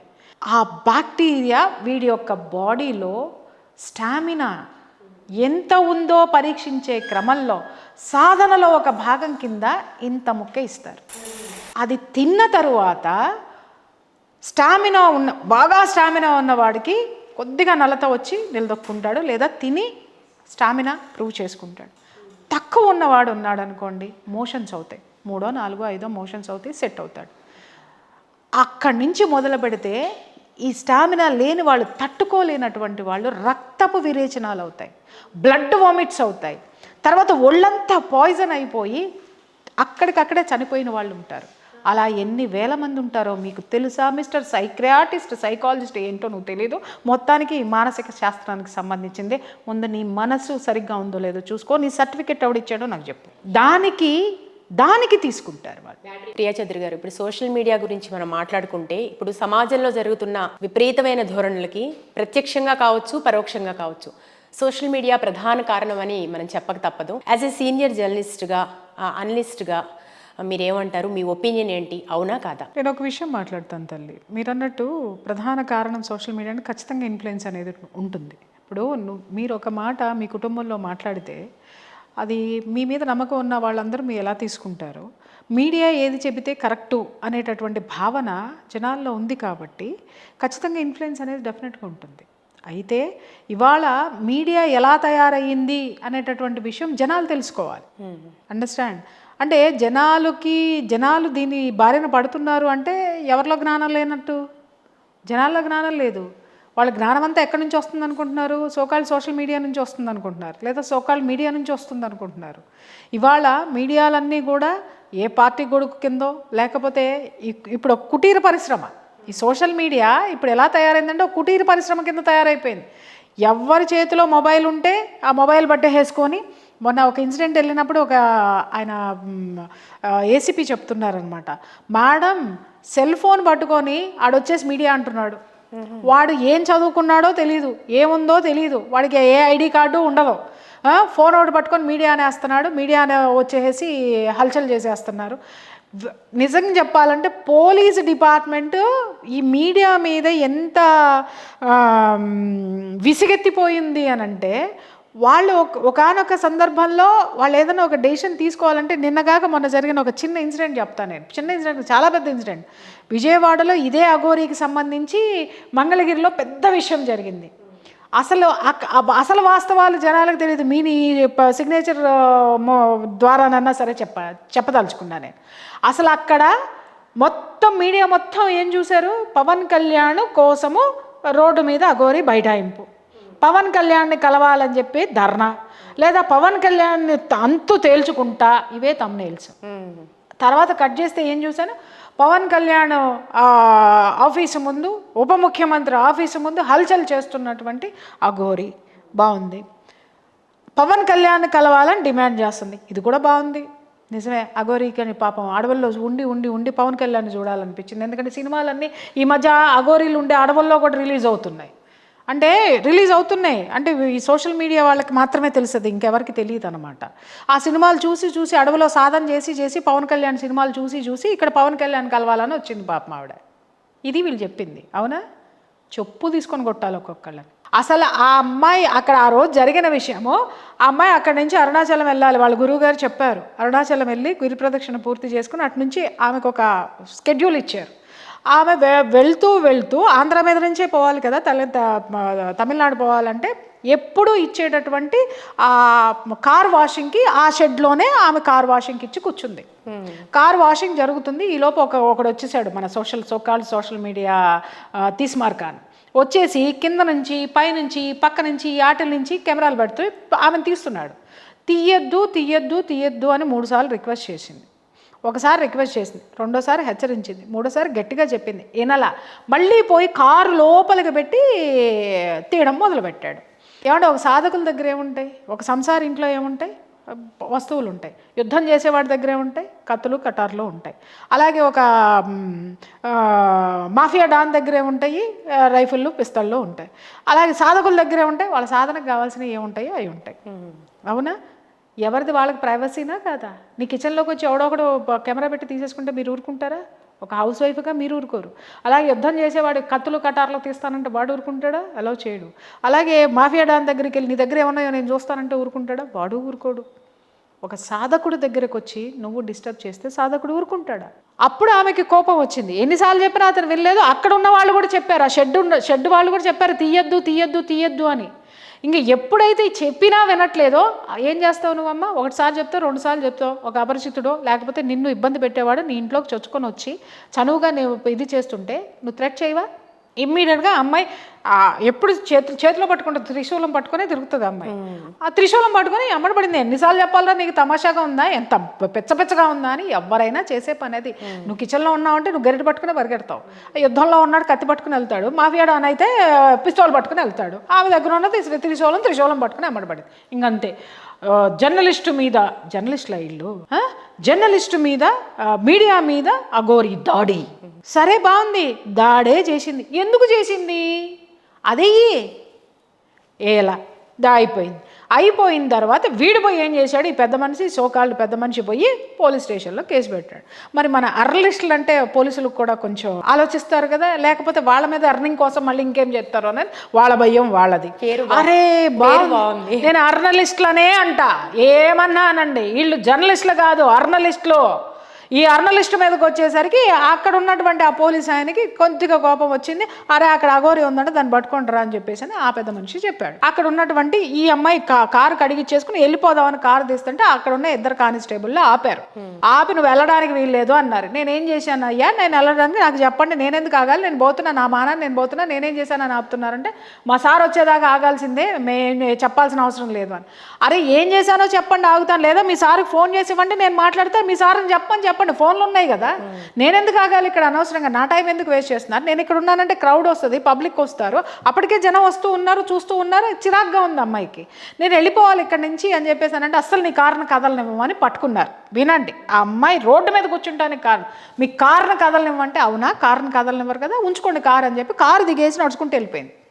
ఆ అమ్మాయి ఎక్కడ 10 నిమిషాలు నిలబడదు తెలుసా మీకు, నిలబడదు, ప్రయాణం చేస్తానే ఉండదు. కారు అయితే కారు, లేకపోతే నడక లేకపోతే ఇంకోటి. మనం చాలా సందర్భాల్లో కూడా చూస్తాం. ఇక్కడ హల్చల్ చేసిన వాళ్ళు ఎవరు అనేది ఆలోచించుకోవాలి. వినండి, ఆ అమ్మాయి ఏం చేస్తే, సరే కారు పెట్టుకోండి, నేను ఎందుకు ఆగాలి మీకోసం, కారు పెట్టుకొని ఎప్పుడు పంపించాలో అప్పుడు పంపించండి అని చెప్పేసి నేను ఎందుకు ఆగాలి అని చెప్పేసి రోడ్డు మీద నడుచుకుంటూ వెళ్ళిపోతుంది. ఆ అమ్మాయి నడుచుకుంటూ వెళ్ళిపోతూ ఉండేసరికి ఆ అమ్మాయి నేచర్ కాల్స్కి కూడా అలౌ చేయట్లేదండి జనం.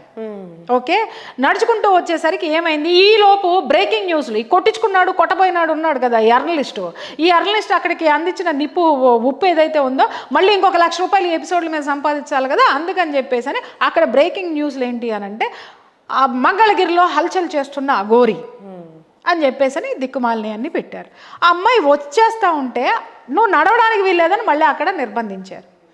అనగానే సరే నేను ఇక్కడే కూర్చుంటా, మీ సార్ని రమ్మని చెప్పని రోడ్డు మీద కూర్చుంది అమ్మాయి. ఎందుకంటే నేరం చెప్పలా, నేనేం చేశాను, నేను చేసిన నేరం ఏంటి, లేదా నేను మీరు ఎందుకు ఆపారు, కారణం ఏంటి, కారణము చెప్పలేదు, నేరము చెప్పలేదు, మీరు నన్ను నుంచోమంటే నేను ఎందుకు నుంచోవాలి, ఎందుకు కూర్చోవాలని అక్కడే కూర్చుంది. ఆ కూర్చున్న ప్లేస్ జనసేన ఆఫీసు ముందు అయ్యింది తప్ప అది పవన్ కళ్యాణ్ ఆఫీస్ అని కానీ జనసేన ఆఫీస్ అని కానీ ఆ అమ్మాయికి తెలవనే తెలియదు తెలుసా.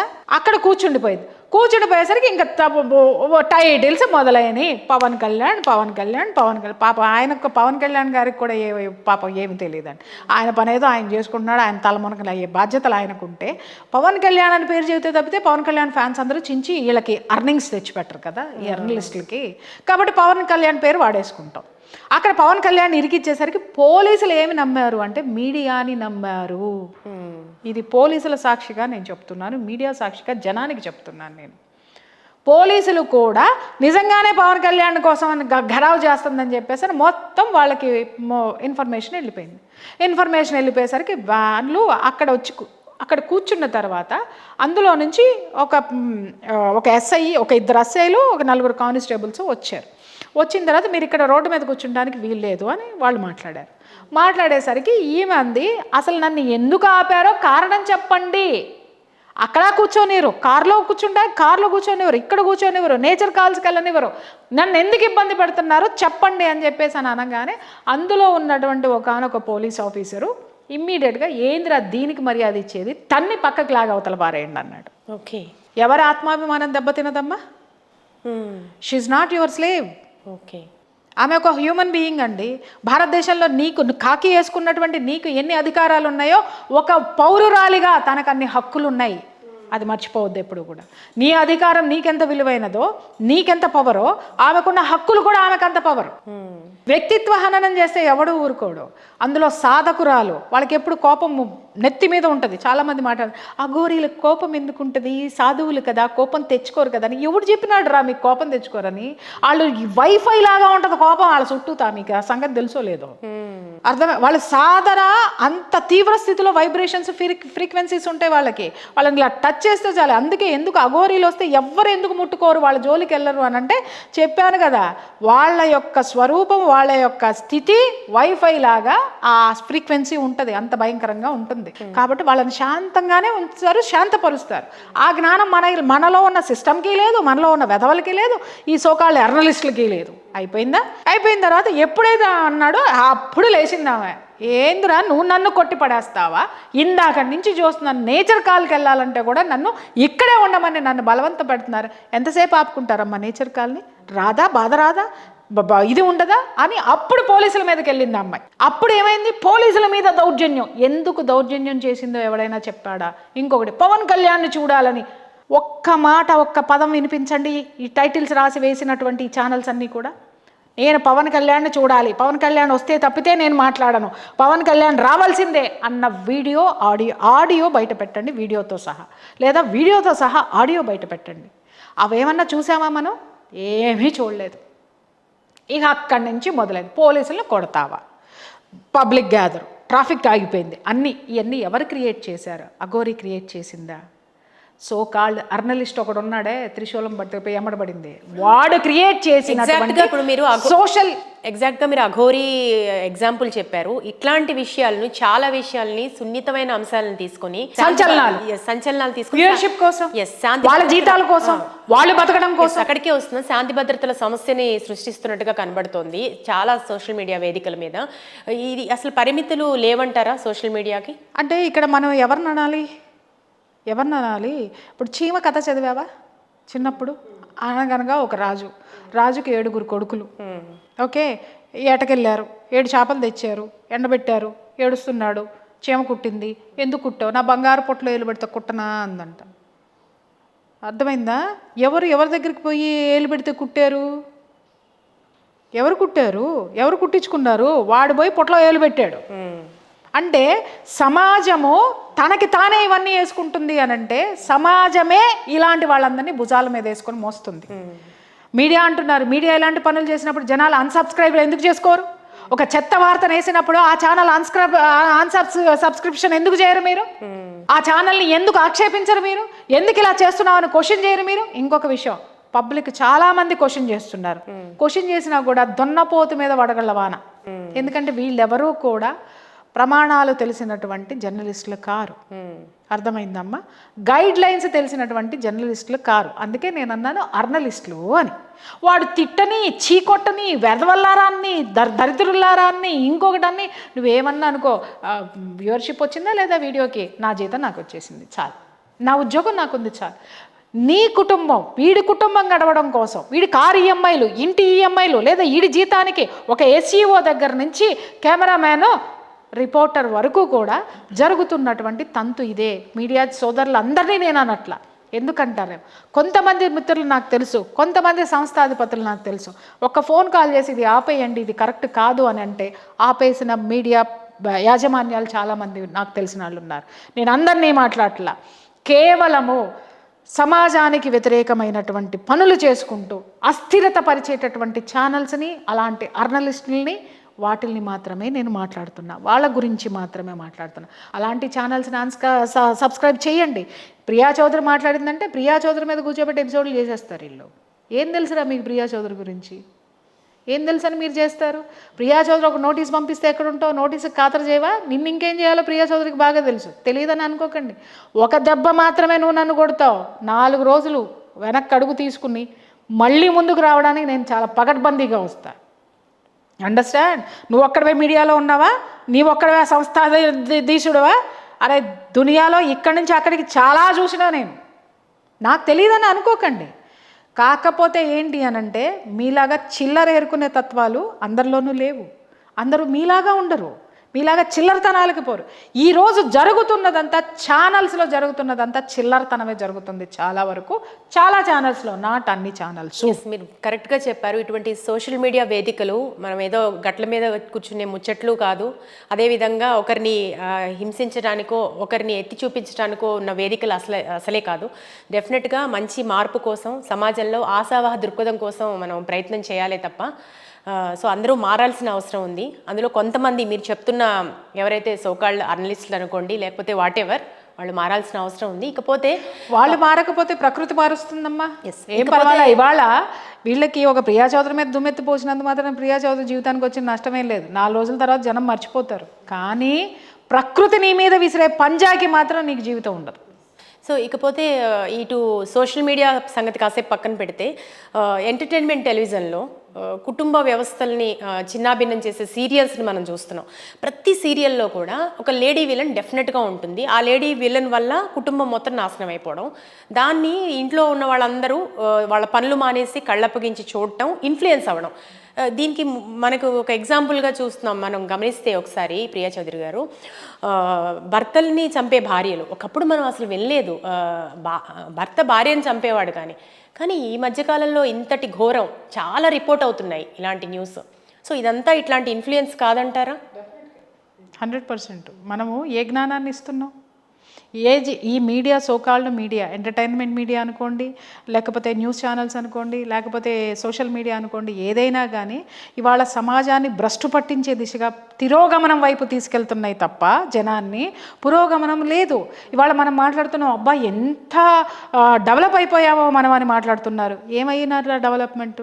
ఒక్కడికన్నా మనశ్శాంతి ఉందేమో నాకు చెప్పండి. ఒక్కడి సంసారంలోనన్నా ప్రశాంతంగా అందరూ కుటుంబం అంతా కూర్చొని భోజనం చేస్తున్నారు? ఎన్ని సంసారాలు ఉన్నాయో చెప్పండి. అలాగే వీళ్ళు తీసేటటువంటి సీరియల్స్ ద్వారా ఎంతమంది జ్ఞానాన్ని నేర్చుకొని ఆ యొక్క దాన్ని ఏమంటారు, ఆవిడ వెళ్ళింది చూసావా, కల్పనా చావ్లానా ఆవిడ, ఆ విధంగా రోదస యాత్రలు చేసిన వాళ్ళు ఎంతమంది ఉన్నారో చెప్పండి. వాళ్ళ యువత అంతా ఎంత భ్రష్టు పట్టిందో, మహిళలు ఎంత నీచమైనటువంటి స్థితిలో అజ్ఞానంలో దిగజారిపోయి ఉన్నారు అనంటే, ఇవాళ పని ఉంటే సోషల్ మీడియాలోనే ఉండి వాటి యొక్క జాడ్యాన్ని బుర్రకెక్కించుకొని ఒక్క మహిళ కూడా సంసారాన్ని సమర్థవంతంగా నడిపేటటువంటి స్థితిని కోల్పోయింది. ఒక్క యువత కూడా దిశ నిర్దేశం చేసేవాడు లేక గంజాలకి వాటికి అలవాటు పడ్డారు. ఇవాళ నేను చెప్తున్నాను, స్కూలు పిల్లలు అదేంటి, మీరు ఒకసారి కాలేజెస్కి వెళ్ళండి, కాలేజెస్ వరకు కూడా కాదండి, స్కూల్ నుంచి మొదలుపెట్టి కాలేజెస్ మొత్తం వెళ్ళండి. కాలేజ్ బాత్రూముల్లో, స్కూల్ బాత్రూముల్లో ఏముంటాయి తెలుసా అమ్మ? పిల్లల జేబుల్లో ఏముంటాయి అడగండి? ఈ సిగరెట్స్ ఉన్నాయి, ఆడపిల్లలతో సహా. ఎందుకు? ఇంట్లో పట్టించుకునే తల్లి లేదు, తల్లి బిజీ, ఉద్యోగం చేయాలి. ఎందుకంటే తండ్రి ఇంకా బిజీ, ఎందుకంటే ఇంకొక తల్లితో ఉంటాడు, లేకపోతే ఇంకా 4 ఉద్యోగాల్లో ఉంటాడు. వీళ్ళందరూ కోట్లు సంపాదించేస్తున్నారు. కానీ ఆ పిల్లవాడు మానసిక పరమైనటువంటి ఆనందాన్ని, తనలో రగిలేటటువంటి అలజడులు, శారీరకంగా మానసికంగా, విద్య పట్ల వచ్చే స్ట్రెస్ కానీ, సమాజం నుంచి వచ్చే స్ట్రెస్ కానీ, తనలో జరుగుతున్నటువంటి హార్మోన్స్ ఇంబ్యాలెన్స్ యొక్క స్ట్రెస్ కానీ, సరైనటువంటి ప్రేమని కుటుంబం నుంచి పొందలేక వాళ్ళు ఇలాంటి వాటికి అలవాటు పడుతున్నారు. ఇప్పుడు చెప్పు, నువ్వు నేను సంపాదించి ఏం చేస్తున్నావు? కనీసం బిడ్డలకి ప్రేమ పంచలేనటువంటి సంపాదనలో ఉమ్మడి కుటుంబాలు ఉండేవి. వీటిల్ని గురించి ఏ మీడియానైనా ప్రశ్నిస్తుందా? ఏ మీడియాలో కూర్చున్న సోకాళ్ళు ఏది 6000 సంవత్సరాలకు వచ్చే అమావాస్య చాలా ఇది, పలానా రాసుల వాడు పడి చచ్చిపోతాడు, ఈ రాసులు పెళ్లి చేసుకుంటే కొట్టుకు చస్తారని చెప్తున్నారు తప్ప, అమ్మ ఒక ప్రేమని పంచి ఇవ్వండి, స్త్రీలు ఇంట్లో ఉండి ఇల్లును చూసుకోండి, మగవాళ్ళు మీరు స్త్రీలను గౌరవించండి, అలాగే అమ్మ కుటుంబం అంటే ఏంటో చూసుకోండి, సంతృప్తి అనేది ఏంటో ఎవడైనా నేర్పుతున్నాడా? ఈ పూజ చేయండి, ఒక్క రోజులో కోటేశ్వరం. కొన్ని క్లాసులు వస్తున్నాయి ఈ మధ్యకాలంలో, నేను చూస్తున్నానమ్మా. ఇలా కూర్చొని ఇలా money money money money money అనగానే కోట్లు వచ్చేస్తున్నాయంట. అదే ఆ తరీకా ఏంటో చెబితే నువ్వు మీడియా ఆపేసి కూర్చోవచ్చు, నేను ఈ విధంగా వరలటం ఆపేసి మనీ మనీ మనీ మనీ అదేందో ఉంటాయి, బోల్డ్ ఉంటాయి, అవన్నీ చేసేసుకుంటే అందరు కోటీశ్వరులు అవుతారు కదా. ఊరికే మనీ వస్తుంది కదా. వస్తున్నప్పుడు ఒక్కడైనా సరే నీ వృత్తిని గౌరవించు, నీ వృత్తిలో ప్రావీణ్యం సంపాదించు, పరాయి వాడి వృత్తిని గౌరవించు, వాడి కులాన్ని గౌరవించు, వాడిని గౌరవించు, నీ కుటుంబాన్ని గౌరవించు, సంతృప్తి అనేది ఏంటో నేర్చుకో. సుఖం ఎక్కడుంది, సంతోషం ఎక్కడుంది? ఒక కుటుంబానిలో ఉంది. ఆ కుటుంబం బాగుంటే సమాజం బాగుంటుంది, సమాజం బాగుంటే దేశం బాగుంటుంది, దేశం బాగుంటే లోకం బాగుంటుంది. చెప్పేటోడు ఒక్కడన్నా ఈ దునియాలో ఉన్నాడేమో చూపి నాకు. ఇప్పుడు మీరు పిల్లలు అంటే ఒక మాట గుర్తొస్తుంది. ఇప్పుడు ఇంటర్నెట్ ప్రభావం కూడా పిల్లల మీద చాలా తీవ్రంగా ప్రభావం చూపించినట్టుగా కనిపిస్తుంది. వారి మానసిక ఎదుగుదల మీద కావచ్చు, తీవ్రంగా ఇప్పుడు కార్పొరేట్ చదువులు ఒకటి, ఇవన్నీ కలిపి వీళ్ళని ఏ స్థితికి తీసుకెళ్లే అవకాశం ఉంది? మన ధర్మం, మన సంస్కృతి ఎటువైపు పోతుందంటారు? ధర్మము సంస్కృతి నిలకడగా అలాగే ఉందమ్మా. కానీ మీరు చెప్పారు కదా కార్పొరేట్ సెక్టర్, ఈ ప్రభావం కార్పొరేట్ సెక్టర్కి ఎదిగిపోయినటువంటి వాళ్ళందరి జీవితాలు అధఃపాతాళానికి వెళ్ళిపోయినాయి. లేకపోతే ఏంటమ్మా, 4 ఏళ్ల పిల్లోడికి గర్ల్ ఫ్రెండా, 3వ తరగతి చదువుతున్న దానికి బాయ్ ఫ్రెండా? ఎందుకు వెళ్తున్నారు వీళ్ళు బాయ్ ఫ్రెండ్లు గర్ల్ ఫ్రెండ్ల వైపు? ఈ ఎడ్యుకేషను, ఈ జ్ఞానం ఎక్కడి నుంచి తెచ్చుకుంటున్నారు? ఆ జ్ఞానాన్ని ఇచ్చి వాళ్ళు తీసుకుంటుంటే వాటిని కూడా గుర్తించలేనంత బిజీలో మనం ఉండి మనం ఏం పొడుస్తున్నాం ఈ ప్రపంచం. టీనేజ్ వాళ్ళ యువకులను చూస్తుంటే ఒక పార్కుల్లో కూడా వారి శారీరక విశృంఖలత్వం కనిపిస్తుంది. సమాజం అంటే భయం లేదు, తల్లిదండ్రులు అంటే భయం లేదు, అసలు పోలీసులు అంటే కూడా భయం లేదు. చివరికి ఎట్లా కంట్రోల్ అవుతారంటారు? చెప్తున్నాను కదా నీకు, ఏ విద్యా విధానమో నేను నీకు మొదట్లోనే చెప్పాను. నేను ఈరోజు ఉన్నటువంటి విద్యా విధానం ఎలా ఉందంటే, చదువు కేవలం డబ్బు సంపాదన కోసం మాత్రమే. తప్ప చదువు అనేది జ్ఞానం కోసము అనేటటువంటి చదువు ఎక్కడుందో చెప్పు. ఈ రోజుకి మనకు కావాల్సినటువంటివి ఏంటంటే నలంద విశ్వవిద్యాలయం అని ఒకప్పుడు పూర్వకాలంలో మనం చదువుకున్నామే. ఆ ఖిల్జీ అనేటటువంటి వాడు తగలబెడితే 90 లక్షల పుస్తకాలు ఏవైతే ఉన్నాయో, పుస్తకాలు కాదు వాటిని తాళపత్రాలు ఏవైతే ఉన్నాయో 3 నెలల వరకు తగలబడిపోయినటువంటి ఆ భాండాగారము ఇవాళ చాలా అవసరం ఉందమ్మా. అలాంటి గురుకులాలు రావాల్సినటువంటి అవసరం ఉంది తల్లి. వాటి యొక్క అవకాశం ఉంది. ఎందుకంటే ధర్మము దాంట్లో ఉంది. ధర్మం అంటే ఏంటంటే ఒక ప్రశాంతమైన జీవితం ఎలా గడపాలి, ఉన్నతంగా ఎలా బ్రతకాలి, అంటే ఉన్నతంగా ఎలా సంపాదించాలి కాదు, ఉన్నతంగా ఎలా గడపాలి. ఇవాళ 1,00,000 రూపాయలు సంపాదించడానికి ఒకటి టార్గెట్ పెడితే ఇంకొకటి వచ్చి నా క్లాసు విన్నామంటే కోట్లు వస్తాయి అంటాడు. ఆ కోట్ల రూపాయలు వాడి క్లాసులో వింటే ఇంకొకటి వచ్చేసి మల్టీ మిలియనీర్ని చేస్తాను నిన్ను ఇంకొకటి వస్తాడు. ఎక్కడ మొదలుపెట్టిన నీ ప్రయాణము వీడిని కోటీశ్వరుని చేస్తుంది, నిన్ను చేయట్లేదు. Underline this point. నువ్వు కోటీశ్వరుడు ఎప్పుడవుతావో తెలుసా? రూపాయి EMI లేకుండా ఉన్నప్పుడు. నువ్వు అద్భుతమైనటువంటి ప్రశాంతమైన జీవితం ఎప్పుడు గడుపుతావో తెలుసా? సాయం సంధ్య వేళ కూర్చొని నీ భార్య బిడ్డలతో చక్కగా నువ్వు ముచ్చట్లు పెట్టుకొని నీ యొక్క సోదరులతోటి, తోడబుట్టిన వాళ్ళతోటి అద్భుతమైనటువంటి సాయంత్రం గడిపిన రోజున నువ్వు అద్భుతమైనటువంటి జీవితంలో ఉన్నావన్నారు. ఆ యొక్క ధర్మాన్ని, ఆ యొక్క ప్రశాంతతని తెలిపేటటువంటిదే నా సనాతన ధర్మం. ఆ ధర్మాన్ని పట్టించుకోకుండా అధర్మ మార్గంలో ఉన్నటువంటి ఈ మీడియాలు, సోకాల్డ్ మీడియాలో కూర్చుని ఈ విధమైనటువంటి క్లాసులు, పాఠాలు, చిటికల్లో పూజలు చేస్తే డబ్బులు జలజలా రాలుతాయి అనేటటువంటి అసందర్భమైనటువంటి అన్యాచురల్ థింగ్స్ అన్నిటికీ కూడా వ్యామోహితులైపోయి ఇవాళ ఏ ఒక్కడూ ప్రశాంతతని కోల్పోయాడు అనడంలో సందేహమే లేదు. ఏ ఒక్కడూ ప్రశాంతంగా లేడు. అందుకే మన భారతదేశంలో ఒక గొప్ప ఇది ఉంది, స్లోగన్ ఉంది, సర్వే జనా సుఖినో భవంతు, లోకా సమస్తా సుఖినో భవంతు. అంటే ఏంటి? నా దేశంలో ఉన్న అందరూ బాగుండాలి, సర్వే జనా సుఖినో భవంతు, జనమందరూ బాగుండాలి. లోకా సమస్త అంటే పశువులు, పక్షులు, ప్రకృతి అందరూ బాగుండాలి. ఇది ఎప్పుడు తెలుసుకున్నాం మనం? కరోనా వచ్చినప్పుడు తెలుసుకున్నాం. మనకంటే ముందు పక్కింటోడికి కరోనా రాలేదు కదా, రాకూడదు దేవుడా, వాడికి వస్తే మనకు వస్తుంది. ఎందుకన్నారు? లోకా సమస్త సుఖినో భవంతు, సర్వే జనా సుఖినో భవంతు. తీసుకొచ్చి నీకు చూపించినా కూడా ఆ 3 నెలలు మాత్రమే పక్కనాడు బాగుండాలని కోరుకుని మళ్ళీ కుక్కతోక వంకరలాగా మళ్ళీ మొదటికొచ్చావు నువ్వు. మళ్ళీ ఇవాళ ఇంకొక కరోనా వచ్చినా కూడా నువ్వు బాగుపడవు. నిన్ను బాగు చేసేది ధర్మం మాత్రమే, ప్రవచనం మాత్రమే. ఆ ప్రవచనం ఇవాళ ఎక్కడి నుంచి మొదలవ్వాలి అంటే తల్లి ఒడి నుంచి బడి వరకు, ఆ తర్వాతే గుడి. ఇక్కడి నుంచి మొదలై గుడి దగ్గర నీ జీవితము, నీ లక్ష్యము ఫుల్ఫిల్ అవుతుంది. అలాగే ఇంకొక ఇంపార్టెంట్ విషయం అండి, ఇప్పుడు ఇంటర్నెట్లో మహిళల విశృంఖలత్వం చూస్తుంటే ఎక్కడైతే స్త్రీలు పూజించబడతారో అక్కడ దేవతలు ఉంటారు అనేది మన ఆర్యోక్తి. కానీ ఇంటర్నెట్ అర్థాన్నే మార్చేసినట్టు కనబడుతుంది. ఒక లైక్స్ కోసం, షేర్స్ కోసం, తమని తాము ఇంటర్నెట్లో చూసుకోవడం కోసం అతి జుగుప్సాకరమైన దారులు అవలంబించడం, చెయ్యని విన్యాసాలంటూ లేకపోవడం, ఇవన్నీ చూస్తుంటే ఏమనిపిస్తుంది? ఏమనిపించట్లేదమ్మా, ఎంటర్టైన్మెంట్ బాగుందనిపిస్తుంది. రియల్లీ అజ్ఞానులు ఎంతమంది ఉన్నారో తెలుస్తుంది. వీళ్ళకి జ్ఞానం ఇచ్చేటటువంటి భగవంతుడు ఎప్పుడు పుడతాడా అనిపిస్తుంది. దశావతారాలకు మించిన అవతారము, దశావతారాలని కలిపినటువంటి ఒక అవతారము ఈ కలియుగంలో రావాలి అనిపిస్తుంది.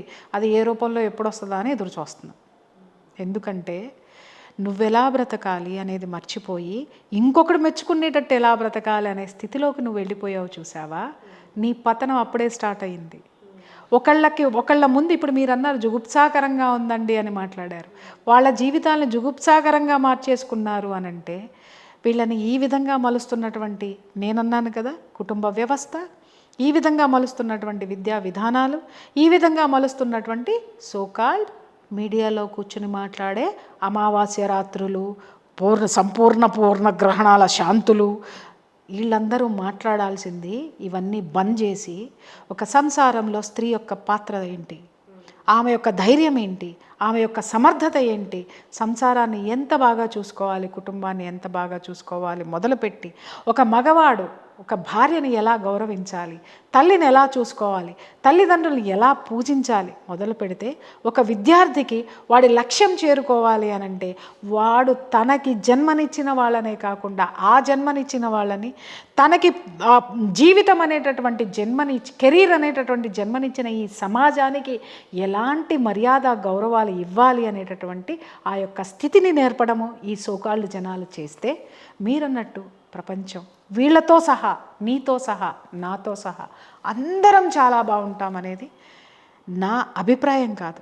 200%, 200% నా అభిప్రాయము ఇదే, నా యొక్క కాంక్ష కూడా ఇదే. ఇప్పుడు తెలుగువారు తెలుగు రాయడం చదవడం ఎటు మర్చిపోతున్నారు. ఇంకా ముందు ముందు ఎట్లా ఉంటుందో తెలియదు పరిస్థితి. సో కొంచెం మైండ్ సెట్స్ కూడా మార్చుకోవాల్సిన అవసరం లేదంటారా? అంటే నిజం ఏంటి, అబద్ధం ఏంటి, ఏది మంచి, ఏది చెడు, ఏది చేయాలి, ఏది చేయకూడదు. ఇప్పుడు మనం ఇప్పటివరకు చాలా మాట్లాడుకున్నాం, అటు సోషల్ మీడియా కావచ్చు, ఇంటర్నెట్లో స్త్రీల గురించి కావచ్చు. సో ఖచ్చితంగా వాళ్ళ దృక్పథాలు, మైండ్ సెట్స్ ఎంతవరకు మారాలంటారు? ఏం చేయొద్దమ్మా, మీరు అన్నారు కదా మహిళలు అని. ఈ మహిళలు సాయంత్రం పూటో, రాత్రి పూటో, లేదా వీళ్ళకి టైం ఉన్నప్పుడు ప్రకృతిలోకి వెళ్ళమను. ఆ ప్రకృతి ఎక్కడో ఊటీయో, కొడైకెనాలో, ఇంకెక్కడో ఈ దౌర్భాగ్యాలు పెట్టద్దని చెప్పాలి. ప్రకృతి ఎక్కడ అంటే వాళ్ళ ఊర్లో ఉన్నటువంటి గుడి దగ్గర ఉన్నటువంటి ఆ ఒక్క చెట్టు నీడ కూడా ప్రకృతి. వాళ్ళ ఇంట్లో పెరట్లో ఉన్నటువంటి చెట్టు నీడ కూడా ప్రకృతి.